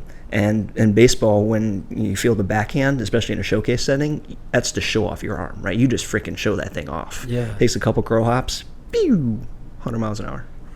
I'm sitting there. I'm 17 years old at the time, right? I'm like 5'5", 130 pounds. This guy's like 6'4", 220. Next freaking A-Rod, right? And just absolutely incredible. So he does his thing, runs off the field, and I'm turning to the scout. I'm going, holy cow, right? First game, we were playing against Correa's team. Yeah. Guy, he comes to bat. He's sitting third. Guy throws an 85 mile an hour fastball just right down the middle. 410 dead center. Oh. Out. So my claim to fame in this showcase was he grounded out to me in the showcase. There you go. And I also grounded out to him. Well, there you go. Man, that's awesome. Holy crap. That's so cool. That's amazing. Yeah, well, and then so also, again, I'll tell this story publicly here. Oh, yeah, hell yeah. You familiar with Brandon Finnegan? Do you know who that is? Finnegan. Who's he play for? I don't know now, but he was the first player to pitch in the College World Series and the Major League World Series in the same year. That's okay. Yeah. He sounds familiar. Who do you play for in college? He was on the Reds. I think he got traded. I'm not entirely sure if he's still on the Reds. Who did you play for in college? TCU. Yes. Okay. Yeah. So that same year, we played against him. Oh. In regular season? Yeah. Okay. We actually beat him. Really? Yeah. So we were playing at TCU. It was really early in the season. And before the games, our coaches will put together a scouting report and then send us video on the pitchers. Yeah. Between you and I and everyone listening, our team never watched the videos on the people. but we would read Marcus Russell. yeah, exactly. But we'd read the scouting reports because they'd be posted in the dugout. The scouting report for Brandon Finnegan was like 95 to 99. Okay, hold on before we go. So if a guy's throwing 95 to 99, are you even able to see that ball? Yeah, and you get acclimated to it, right? Like it's as with anything else. The more you do it, the more you get used to it. Okay. But there is a difference, right? There's a difference between, like in high school, you'll find guys throwing 80 to 85. Yeah, right? That's fast. 85 in high school, fast. At least where I came from. Yeah. Right. 85 to 90, that's fast as well too. That's really fast. Yeah. Right? You get probably the 88 to 92. It's fast, but it's all the same. Okay. Right. You get up to 95, that's when you start to see a difference. Okay. Like 95 is like you barely have time to react. Like you need to be hunting pitches. Like reactive hitting, at least for me, didn't work. I know some people can do it. Those are like the best of the best. Okay. Right? But yeah, to your point, like 95 to 99, that's something different, man. Yeah. I couldn't imagine something that fast coming towards me and being able to like react to it. Well, which I guess, that's why I was a below average college player. So at that point, are you trying to guess what they're doing and then swing, or what? How do you make a determination whether or not you're swinging at it? Well, it's part of the approach. Okay. Right. So when you go into it with that scouting report, okay, so if he's behind in the count, right? So if he's if it's 2-1, 3-1, you know what he's going to throw, right? Because the scouting report will say likes to throw his fastball when behind in the count. Okay. A lot of times it'll be like he'll get his first pitch he'll throw first pitch fastball a lot. If it's a strike, then he'll go to breaking ball or off speed. Okay. If it's not, then I'll just come with the fastball until he gets that first strike, and so on and so forth. Right? The scouting report will kind of lay it out for you. So you have that in the back of your mind when you're going to the plate and you're saying, okay, I know what the count is, I know what the situation is, I know what the runners on base are, I know what he's trying to do. I need to incorporate all of that into, okay, I'm hunting a fastball on this pitch, right? Okay. Or, I think he's going to throw me a breaking ball. I have the opportunity to sit on something a little slower. Okay. And it actually just it's so much more mental than people just see it on TV imagine. and they're like, oh, it's just it just is, right? No, it's but not, it's the same thing with any sport, right? Tennis, football, right? Just the mental aspect of it is incredible, and that's what I love about sports. So much. It's man, dude, just the mental aspect. But yeah, to answer your question, it's like you just have to have that approach, and you just have to have that knowledge when you go into the box. Especially when people are throwing stuff like that. Yeah. I can only imagine. Yeah, that was always like I played football growing up, and then got into wrestling when I was too small and too slow to keep playing football. But that was always a bummer because I was like, man, mentally, like I get the game so well. I just wish my physical attributes were good enough because I could have been a really good player. But yeah, it was wrestling was a lot of fun too. That's a hard sport, man. It's tough, dude. There's still like I still think back to where it's like.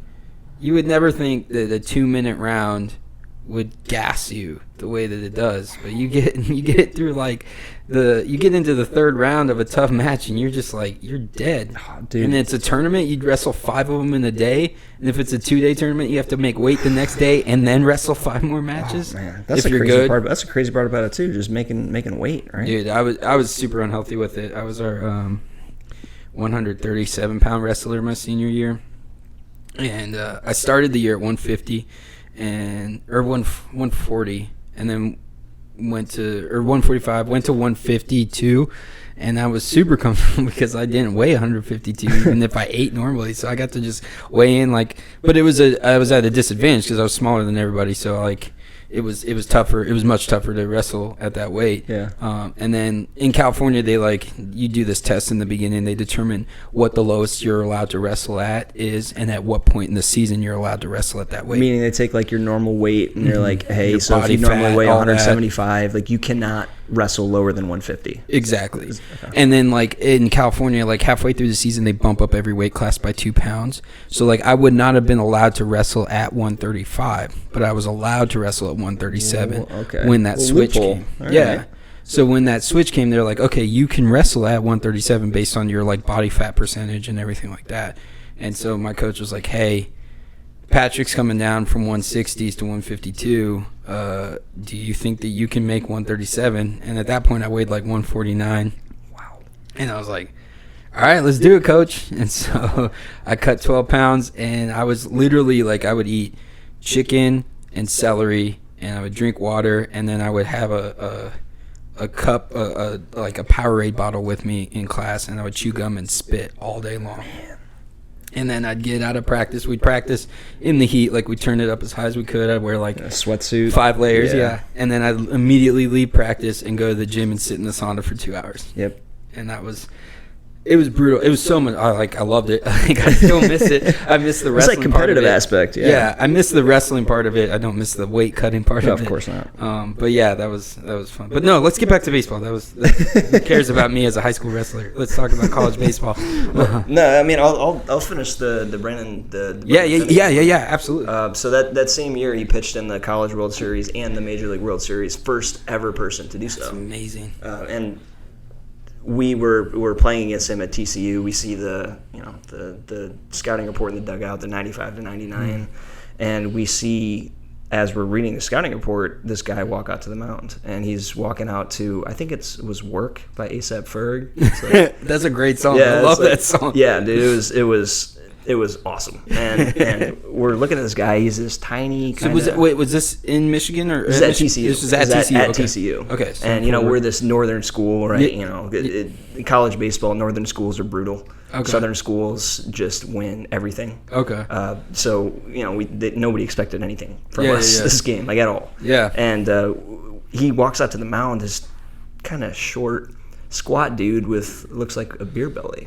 We're going, this is the guy that throws 95 to really? And he gets on the mound, he does that first windup, and it's like, phew. Go, okay, yeah, this guy's kind of legit, right? Okay. So he ends up striking out 16 people, 16, right? Oh my! In the first game? In the first, yeah. So he gets into the ninth inning, he's got 16 strikeouts. Guys have like 115 pitches, 110, 115 pitches, and walks the first guy to lead off the inning. We're down 1-0 at this time. This is the 9th inning. Walks the guy to lead off the inning. And I don't know how much you know about baseball, but typically when somebody's at 115, 120 pitches in the 9th inning and they walk the leadoff hitter, boom, you pull them. Yeah. Right? They're just gone. Yeah. Right? You bring in that closer. Yeah, it's no fault of their own. It's like, dude, you've been throwing all day. Yeah. Like, and in the bullpen, they had a guy named Riley Farrell warming up. Okay. That guy was also 95 to 99. Oh, righty. God. He got drafted top 5 rounds. I forget who he went to. Yeah. So they had that guy in the bullpen warming up, ready to go. Keep Finnegan in. One extra batter. That extra batter gets to 3-0. Right? 3-0 again with somebody that tired who just walked the leadoff hitter.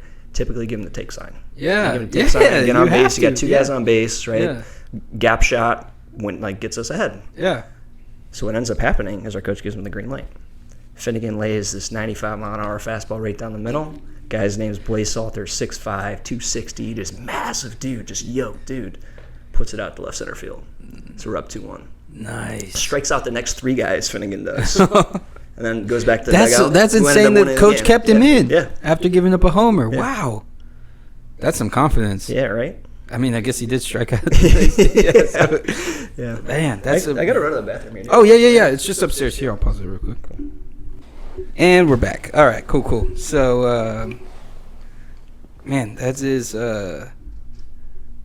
So, how does that... Yeah, I'm just curious, like, what is that... What was that like being a college... Like, I imagine, especially a big school like Michigan State, that's got to be fun as hell. Yes. Yeah. Yes. I was just doing the mental math in my head how much I should talk about that. Okay. or what I should actually say there. But no, man, it was fun and a lot of. I had here. This is my philosophy in college. Right? Okay. Just to give you a little bit of context, it was as soon as I get into the working world, I'm going to work my ass off. Right, it's going to be 80, 100-hour weeks. And I'm going to make something of myself. Okay. College, 4 years to have the most fun that I could ever have. Right? Absolutely. So it was fun, man. It was so much fun. Wasn't a whole lot of thought about class, unfortunately. But I wasn't even an athlete, and I didn't think too much about class. Well, and it was more of a... Like I told you, I used to write business plans in my free time. Yeah. So I saw a lot of success stories of people who... didn't even go to school, didn't go to college. Or didn't finish. Exactly. Didn't finish, didn't do any of that stuff. Yeah. And I'm trying to connect the dots there and going, okay, so I don't probably have to learn a whole lot in college to be successful in the real world, right? Like college does a great job of providing you with like access to information and people and all of that. But also there are some gaps preparing you for the actual real world. Yeah, and then almost anything you do in the real world, you're going to be trained. You're gonna have to train on it anyway. So unless you're talking about like a highly specified degree, as in like an engineering or like medical or something like that, like for the most part, you're gonna be learning the job that you get regardless. Like the degree, like I like to say, like what I do right now in insurance, like I could have entered this job right out of high school and been able to do it successly because you went through a training program, probably. Yeah, exactly. Yeah. But the degree got me in the interview, got me in the door. But yeah, I think that's a whole other thing with college and I think we did another disservice to an entire generation by making everybody think like you have to go to college no matter what, and like there's no other options available, and you're just going to be a failure in life if you don't. When, like you said, there's so many success stories of not going to college. There's also so many. We got such a shortage on like trade jobs right now. Yeah. And, like you can make great money. My girlfriend used to work for a plumbing company. Like she started out making like $60K as a plumber. My dad always used to tell me, he's like, "Oh, you want to start a business? Go do it in industries nobody wants. Right? Nobody wants to be in." Exactly. Because the people that are that have done the most business, right, who are uber successful, are in industries you've never heard of. Waste management, plumbing, right, like all sewage treatment, right, like all of those industries that nobody wants to go into. Those have spawned some of the most successful people ever from in a business sense. Yeah. No, that's fast. So I'm assuming that was your degree was business? Econ. Yeah, okay. So my whole deal there was I wanted to learn how value was created. Awesome. And I figured that econ was the best place to be for that. That's the thing. Yeah, we get libertarians get, there's a lot of monikers and things that are Keynesian, thrown our Austrian, way. We're not big fans of the Keynesian, but that's one of the things. Is like, there's like this stigma. I don't know that stigma is even the right word, but like this characterization of libertarians that there's like tend to be autistic and like into really weird stuff like the economy, and like we get really into it and we love like Austrian economics especially, but it's something that we're like super interested in, and like the Fed and everything like that. Like it's wasn't Friedman was a Keynesian, right? No. Milton? Yeah. No. He was an Austrian. Was he? Okay. Yeah. Milton, Friedman, Rothbard, Mises, obviously, Hayek. Those are all like traditional Austrian. I knew Hayek. Hayek was one that we studied pretty extensively. Okay. Hayek, Friedman, Rothbard, Mises are kind of like the main like introduction into Austrian economics for most libertarians. Got it. Cool. Rothbard was more, and Rothbard kind of like an introduction into like anarchism as well. Interesting. Yeah, I didn't know that. Yeah, so like I said, I didn't pay a whole lot of attention. Well, and I think they don't get a whole lot of attention. I never came across them in school. I mean, I also didn't major in econ, so that could very well be. But like, I came across them in like my own readings of like getting more interested in this kind of stuff. Yeah. And it's they're fascinating individuals, and stuff they were talking about back in the day is still incredibly relevant in today's economic cycle. But you taught yourself a lot of that, is what I gathered from that, right? Yeah. Yeah, and I mean that was kind of, again, my philosophy is like, I want to learn what I want to learn, and I'm going to teach myself what I think I need to know to be successful. And again, learning from different people who have actually done it, been in that space before, have accomplished what you want to accomplish. So much to learn from those people. Go talk to them. Yeah. Right? Pick up a book written by Hayek or Friedman or whoever, right? Yeah. If you want to learn about that particular subject.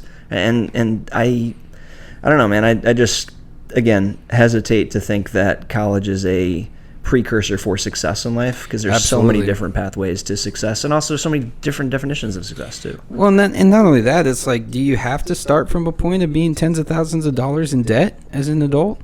Like, if again, there's specialized degrees that you definitely need to go to college for, but even something like computer science and coding, like, you can teach yourself. There's how to boot camps too. There's boot camps that are cheaper, but you can also, like, I know, like, I listen to a few technology podcasts, and there's multiple different people who are in that space who talk about, like, I kind of prefer to hire self-taught coders, because like they know how to go out and seek that knowledge instead of it just being fed to them when they're facing a problem. Dude, it's so funny you say that, because right now we're looking for somebody that's very proficient on the technology side of things, and just talking to a bunch of different people around the Austin area, because that's obviously where we're located, around like, hey, what should we look for? Mm-hmm. And almost all of them are saying look for self-taught coders. Yeah. A, because there's a passion there, and then B, because a lot of what people are being taught in school, from what I've been told, right? Again, I don't know this personally, but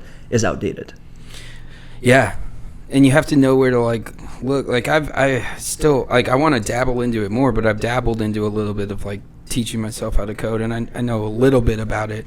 I know a little bit about the language. I dabbled in a little bit of Python and a little bit of Java, and I want to get more into it at some point. But it is one of those things where it's like, there's no better mechanism for like teaching you how to problem solve than like teaching yourself and how to think too, how to think about it. Yeah. And that's one of the beauties of coding, from what I've gathered and from what I've heard, is one, it's super cool because you basically, through the language of whatever code you're using, you're essentially speaking something into existence, which is awesome. Creating something from nothing, dude. Like, I love that. So I love that. And then second of all, like, if you're willing to put your code out there, if you're struggling with something and you're willing to put your code out there to see, there's going to be people who just think way differently, and they're able to solve the problem that you're having because they look at it differently than you do, and they're able to see something that you're not able to see. I'm like, that's such a cool thing. Oh, dude, and then again, full circle, right? You want to come full circle? Yeah. Different perspectives, right? There we go. The different perspectives that you need to actually accomplish and solve problems. Not just a singular way of thinking, not just a singular group of people. Right? It's a bunch of different perspectives, a bunch of different people. Yeah.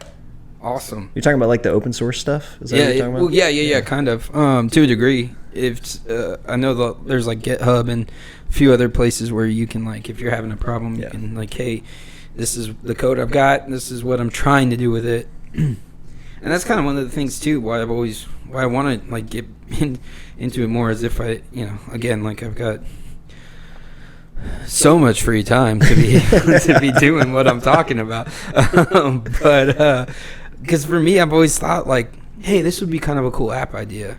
And I've just never been able. And in my head, I'm like, why shouldn't I just teach myself how to code so I could just write it instead of, like, thinking this is a cool idea? Maybe I could go find somebody to talk to that might be able to write it.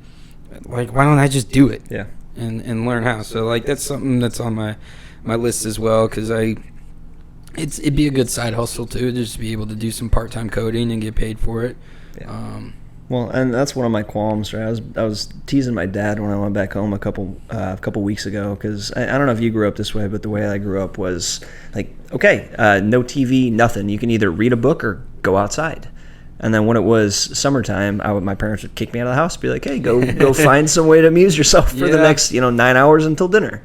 And I learned a lot about people, right? I got to actually interact with people. Yeah. But the not having the screen time, not having the access to computer, not all of that stuff, I didn't quite learn the technology component of it, right? Yeah. If I would have learned how to code, just like you're talking about, I'm going, oh man, that would have been so cool. And I can still learn, I can still teach myself. But in terms of like the time now, and it's something that I do want to do. Maybe it's something we could do together. But either way, cool. Like, it's something I want to teach myself. But just teasing my dad about that, and just like thinking about the different pathways that people take that kind of shapes their skills, their interests, all of that sort of thing. It's like, I wish that was one that kind of shaped me. And you can't even necessarily, like, you can't blame your parents, because for them, like, thanks, Mom and Dad. They could have never seen what was coming. No. Your parents tell you growing up, like, hey, stop playing video. Go do something. Stop wasting your time playing video games. Now people make $10 million a year playing video games. I was just about to say that. Like, there's money in video games now, which is insane. Oh, but it was like one of those things too. Like, growing up, I don't think we got the internet till I was like 12, maybe. And we didn't get cable till around that time too. It was one of those, like, I grew up in like a gated community, like a bunch of different cul-de-sacs. It was kind of like a horseshoe, and we would just go outside and play until the lights came on. Street lights came on. You had to come home. It was basketball season. We loved street hockey too. Okay. We did football. We did basketball. We loved street hockey too. We'd play street hockey. Fun. Did you put on the pads, or did you just kind of like? No, it was just straight to the pavement. We got in trouble because we played these kids from the other side of the neighborhood. And then one of the days, there's just like this, like, all of us started fighting each other. And one of the dads came out, and he's like yelling at us. He's like, "This isn't the NHL." And then our parents were like, "Yeah, you're not allowed to go over to that side of the neighborhood anymore to play hockey." So we were like, "All right, whatever." But yeah, we play basketball all the time. We loved to play knockout. Do you remember that game? No. Oh man, you'd have two basketballs, and everybody would be in the line. Oh, we called it lightning. Oh, okay. That's when you shoot it, right? And then the person behind has to get it in before. And then, if they get it in before you're eliminated. Yep. Okay. All right. Yeah, same concept. So we would do that. We also had a man-made lake in the middle of our neighborhood, and so like my house bordered it, and a few of my other friends bordered it, and so we'd always like go swimming and stuff. Like, also, like, it was. Looking back, it was great. Yeah. I mean, I think back, like, it was awesome to be, outside that much and just enjoying it. But there's one part of me where it's like, man, like, there's this awesome thing called MathBot, I believe is what it's called. And it's this, you can start as young as like 5, I think. It's geared towards kids starting at age 5, and then as they get older, and it teaches them how to do math through coding. And they basically like code a robot to move around. And it's not like a physical robot, but like what? Like, that's how it introduces them to math and then also coding at the same time. So like I've sent it, like my niece she's gonna be 3, and so like I've sent it to my sister, like, hey, when Keona gets a little bit older, you should have her start doing this. Like this is, and I'm just thinking like it's a free service, like so cool, and it's amazing that like these kids, like, because we don't know what the future's gonna hold, but what I can tell you is knowing languages with computers is going to give you a leg up no matter where this thing ends up going. Yeah. Well, that was one thing. So I was talking to my cousin about this. She has a newborn. She has a phenomenal perspective on life, by the way, too. And you'll see this in a second. But I was asking her, her son's name is Curtis. Mm-hmm. I'm going, okay, so with, where the world's going in terms of, technology, lack of social interaction, or just kind of all of the general problems that the world's facing, do you ever worry about that for Curtis, for your kid? And she goes, I don't waste time doing that.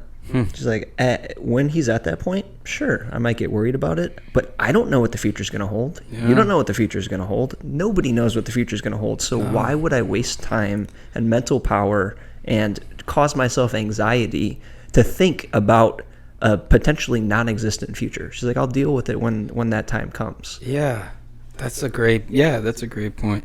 Because it is one of those things, like there's this, there's like the climate change movement, and like people saying that they are going to refuse to have children, and that that we're being told that the world's going to end in however long, even though I remember being told that as a kid, 10 years, over a decade ago. But again, it's the same thing with the economy, right? If anybody tells you that they know what's going to happen, there's too many variables. There's way too many variables. Yeah, well, and the thing is too with that, especially, people are like, oh, you don't think humans have an impact? I'm like, maybe. All I know is that climate change has been the norm on Earth for the majority of the Earth's existence. The fact that we've had a relatively stable climate for, tens of thousands of years at this point since the last ice age is what has allowed humanity to thrive in the way that it has.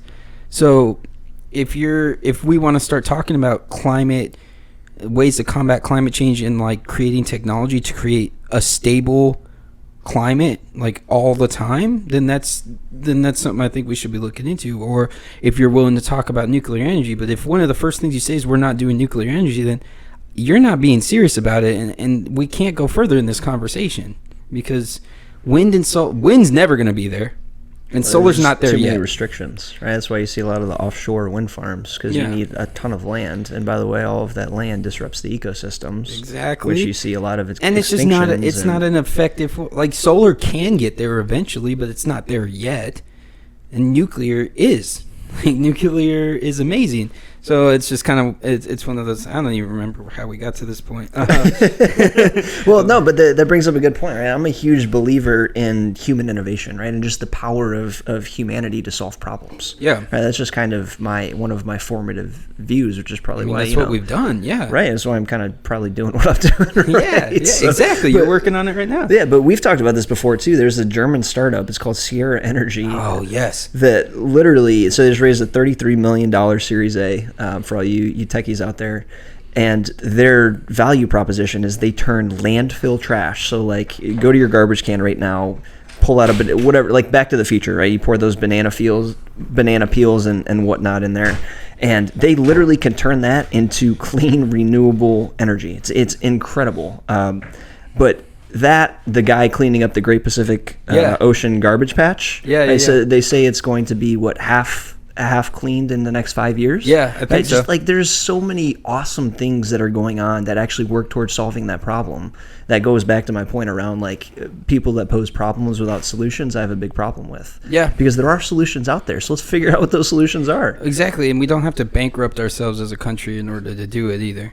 And as much as people like to blame capitalism and the market on like this pollution thing and this climate and all this kind of stuff, the United States government is the biggest polluter in the world at the moment. Oh, that was China. Well, like our military, like the amount of pollution that's created as a result of our military. I think China may be a little bit higher. Yeah, because all the statistics I've seen are like China, India are like just like if you look at a graph, right, they're just above and beyond everybody else. Yeah. But those are also like, that's not necessarily their government like there's also just the whole society. Their economy and whatnot. But But that's kind of my biggest thing too, is like, and if you look historically, communist regimes have been the biggest polluters in the history of the world. And so it's self-serving. Well, yeah, and it's just, to me, it's like, okay, so we're not talking about, we're not actually because you can say that it's these problems with capitalism and stuff, but like the thing that you're saying is going to provide the solution has been the biggest polluter in the history of the world. And so I think there's money to be made in the whole idea of green stuff, which again, I'm a capitalist. Make your money however you can make your money. But I don't think that we should be basing government decisions off of this. I don't think we should be bankrupting our economy off of this. Again, like you said, we as a species are incredibly innovative. We can find solutions to this that aren't going to also break the bank. Like, let the market will react, and we'll be able to solve these kind of problems. And again, it's one of those, it's like, I mean, yeah, there's the climate's changing, but I don't know that there's enough data to support that it's solely because of us. You know, they're saying that there's all this CO2 in the air, which has also made plants healthier than they've ever been, because there's more of their food in there. So we're seeing greener plants than we've seen in a long time. So it's just, yeah, it's weird. Oh, I think that's what I was talking about earlier. The rainforest thing in high school. Oh, the Amazon? Yeah. Yeah. In high school, I was in class and we watched this video, and it was saying that the Amazon rainforest was being destroyed at a certain rate every single day. And so my teacher was like, somebody do the math and figure out when the rainforest is going to be gone at that rate. And so I was like, all right, cool. And so I went home and I found the square footage or square mileage of the rainforest and what was being destroyed every day. And I did the math on it, and I look and I did it, and I go, that can't be right. And I like redid it like multiple different times. I had my dad look at it. I was like, is this math right? Am I messing something here? He's like, no, it looks right. I'm like, so I go into school the next day. I go, yeah, they'll be gone in 3 weeks according to what they said. Like, the entire rainforest is going to be gone in 3 weeks. And he was like, oh, okay. So I was like, yeah. And I think that's kind of a problem, is that, again, like everything else where I disagree with a lot of people, I think people's hearts are in the right place. I don't think it's a bad idea to want to make sure that the earth is in a good spot and that we're going to be able to be here for as long as we can survive as a species. And then if we move on, I don't think we should move on because we've damaged it so much that we have to leave.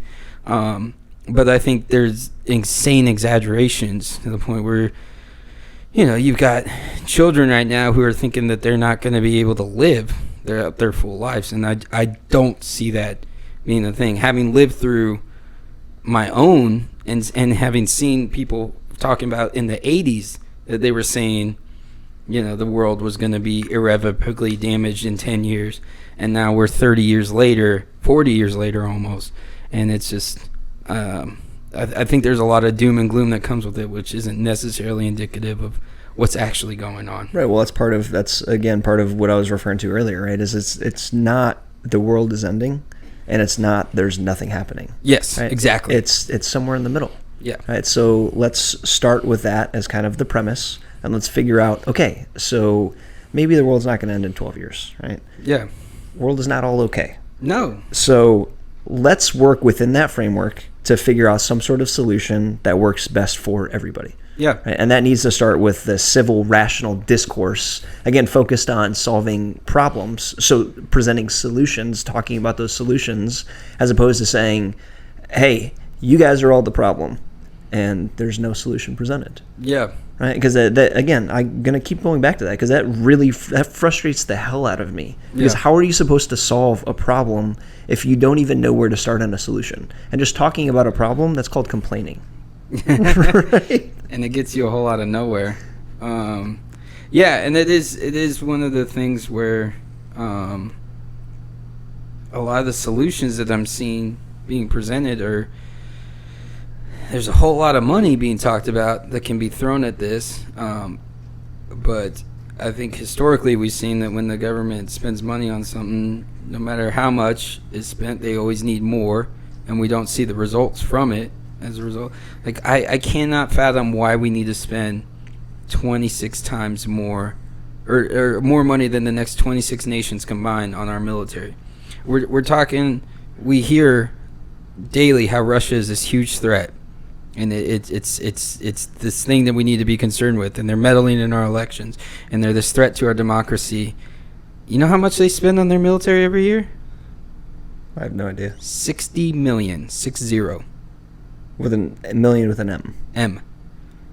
What, the other part of the budget going to Or Putin? 60 billion, sorry, actually. Is it going the other part of the budget going to Putin? Is that Yeah, pretty much. Yeah, him. That's his freaking crazy. oligarchy. Like, have you ever seen those theories as well too? The guy's worth like trillions of dollars. Mm-hmm. It's disgusting. Yeah. It's awful. Like they have elections, but they're shams. Well, his party wins by like 90%. Dude, they had these massive protests. We actually covered. They have these massive protests in Russia, like the opposition protests, because there's no opposition on the ballots. Yeah. I think they can't even vote for different people. Yeah, I mean they're essentially back to kind of what they were during the USSR. They're just putting up this facade of democracy, but it doesn't really exist. And that's where you get like the Pussy Riot and all those other in these protests that you're talking about. You talk about the authoritarian part of it, though. You go to China. I have not heard a lot about this, but the fact that they have people in like internment camps, millions of people in internment camps. They're cutting organs out of these. It's a specific sect of Muslim that live in this area of China. The Uyghurs, right? Yes. Yeah. There's like 300,000 of them, and they're literally harvesting organs out of these people. Jesus, man. And putting them in these internment camps. Jesus. It's awful. It's awful what's going on there in China, and it's why like the Hong Kong thing is so important. I used to live in Hong Kong. Like you were saying, yeah. But it's so important because like that, and I'm kind of surprised, I guess, because we've reached a point maybe in technology and with the internet and everything to where they can't necessarily just do like what they did in Tiananmen Square. Well, they're trying to. They're trying to, but like even Tiananmen Square. Did you see what came out about TikTok though? They're literally, so every sort of in China, every mention of Tiananmen Square or anything that the government doesn't want, censored. Just yeah. Google's helping them do it. Well, I don't know if that's the case. I know they faced a lot of backlash internally, and they were talking to people about it. Did they actually end up going through? Not that I don't know that they've made a change. I know that on Google in China you can't. Like Tiananmen Square nothing comes up about the massacre. Man. And so that's what's surprising to me is that they've allowed these economic free zones to exist, like a Hong Kong, and like most of their major cities are like relaxed when it comes to economic stuff. And it's like that type of thinking, like that type of freedom, is very infectious. Like you get that type of freedom and economics, and you go, wait, why am I not experiencing this in the rest of my life? And especially in a place like Hong Kong, first of all, the eyes of the world are on it, so they have to be careful in that regard. And second of all, like they know like that will spread. And as authoritarian as they may be, there's 1 billion people in that country. Dude, people are coming from mainland China to Hong Kong to protest now. Yeah. And they're doing it. They're paying cash to do it, so that the government can't track their cards of them buying the train tickets. It's insane. Did you see anything about that social scoring system that they have? That's scary. Isn't that scary? That's super scary. Especially the fact that if you're in debt, you can't take a public transit system. Like, that's crazy, man. And the fact that everybody else can see just kind of the details of your own personal life. Yeah, it's gross. That's crazy, man. It's gross. Well, and then especially for somebody like me, I'm like, if that ever gets instituted in America, my score is going to be awful. Yeah, where are you going? I'm sitting here. I'm criticizing the government every day of my life. You going to the Bahamas? Yeah, exactly. Where are you going? Belize. They got non-extradition. So yeah, it's but yeah, Hong Kong. I sympathize with them. I hope that it doesn't get as ugly as it does. And it's one of those things where I'm like, I wish we could run guns to them. As bad as that may sound, like it's to some people that may sound like a crazy thing, but it's like you can't, like an unarmed populace facing an authoritarian armed government like that. It's bad news. But to your point, I don't know that they can do much, just given the fact that the eyes of the world are on them. I think so. I think this is going to be different than Tiananmen because, and you look at, 89 was when Tiananmen happened, and there was still information that got out. We still know what happened there. Well, that iconic photo, dude. That's yeah. like literally Tank emblazoned Man. in my head. Tank Man. It's emblazoned in my head. And now you have people who are able to upload videos onto Twitter, and we're seeing like the cops attacking these protesters. We're seeing these protesters grabbing tear gas canisters and putting them into like water bottle thermos things that have mud in them, and basically making them ineffective. Crazy. It's amazing what they're doing. It's awesome. To quote you, right? The tinfoil hat. Yeah. It's the tinfoil hat thing. The Twitter advertising. Did you hear anything about that? That the Chinese government was pouring money into Twitter ads to promote misinformation about the Hong Kong protesters. Oh, I know there was a bunch of bots. Like I tweeted out about Hong Kong stuff and got a bunch of just bots that were like created the day before, had no followers, and were trying to tell me that like the police were right and the protesters were being violent. That's part of it too. And then so there's a bunch of theories. Again, this is tinfoil hat stuff, so don't take this as factual here. But a bunch of theories that mainland China, and I'm reading these in a bunch of different publications, right? Because I'm still instrumental in putting the newsletter together, so I have to know all this shit, right? Yeah. Like I have to kind of be up on it. And what a lot of publications were saying were there were speculation that mainland China was sending people to infiltrate the protests. Yeah, I've heard about that. And essentially perform acts of violence. So the Chinese state media could twist it and say, hey, the police aren't at fault. We're not at fault. Look at these protesters. They're getting super violent. They're unreasonable. They're doing all of this stuff that we shouldn't be doing. There's videos of people dressed as protesters going back into the police station. Really? And I being didn't know greeted that. like as comrades there. Really? Yeah. It's also a tactic that our own police forces have used in the past. Okay, I didn't know that. Yeah. There's there's a whole. I'm probably gonna do an episode about that as well at some point. But yeah, there's they've done it before, our own police forces. Wow, like the stuff coming up about like MLK and all that stuff too. Like that's messed up, man. Which the they were like bugging it like bugging the CIA room. Yeah. Oh yeah. It makes you wonder kind of what happened there. But we're right at about 2 hours now. Man, it did not feel like 2 hours. Right? This was fun. So we'll kind of start slowly wrapping up. Is there anything that you want to plug specific? I don't think on this time we went over how do people get on Donut, and how did they get on the newsletter? We didn't go over it on this recording. Yeah, so go to the Donut, THEDONUT.co, thedonut.co. Subscribe to our daily newsletter, again, Monday through Friday, 5:30 a.m. each morning. Give you the digestible, opinion-free, fact-based news, allows you to make up your own information, or make up your own minds on the information presented. We're trying to combat making up your own information. Exactly. And then we also provide the ability to gather more information on the topics that you're interested on, scoring those on a third-party media bias fact check system. So thedonut.co, subscribe to the daily newsletter. Let me know what you think. I'm always one reply away. Hit that reply button and it'll come directly to me. That's awesome. That's great. So are y'all doing, I know you said you're kind of doing more marketing and going to events. Is there anything coming up in the Austin area that y'all are going to be doing or that people can find you at? Everything. So pretty much most networking events I'm going to be going to. I'm doing 5 a week now. That's part of those 16, 20-hour days, man. Part of it. Lot. But hey, with the message that we're promoting and the problems that we're solving, I think it's much needed. And, I love doing this. So that's great. That's awesome. Well, yeah, super excited to see y'all continue to grow.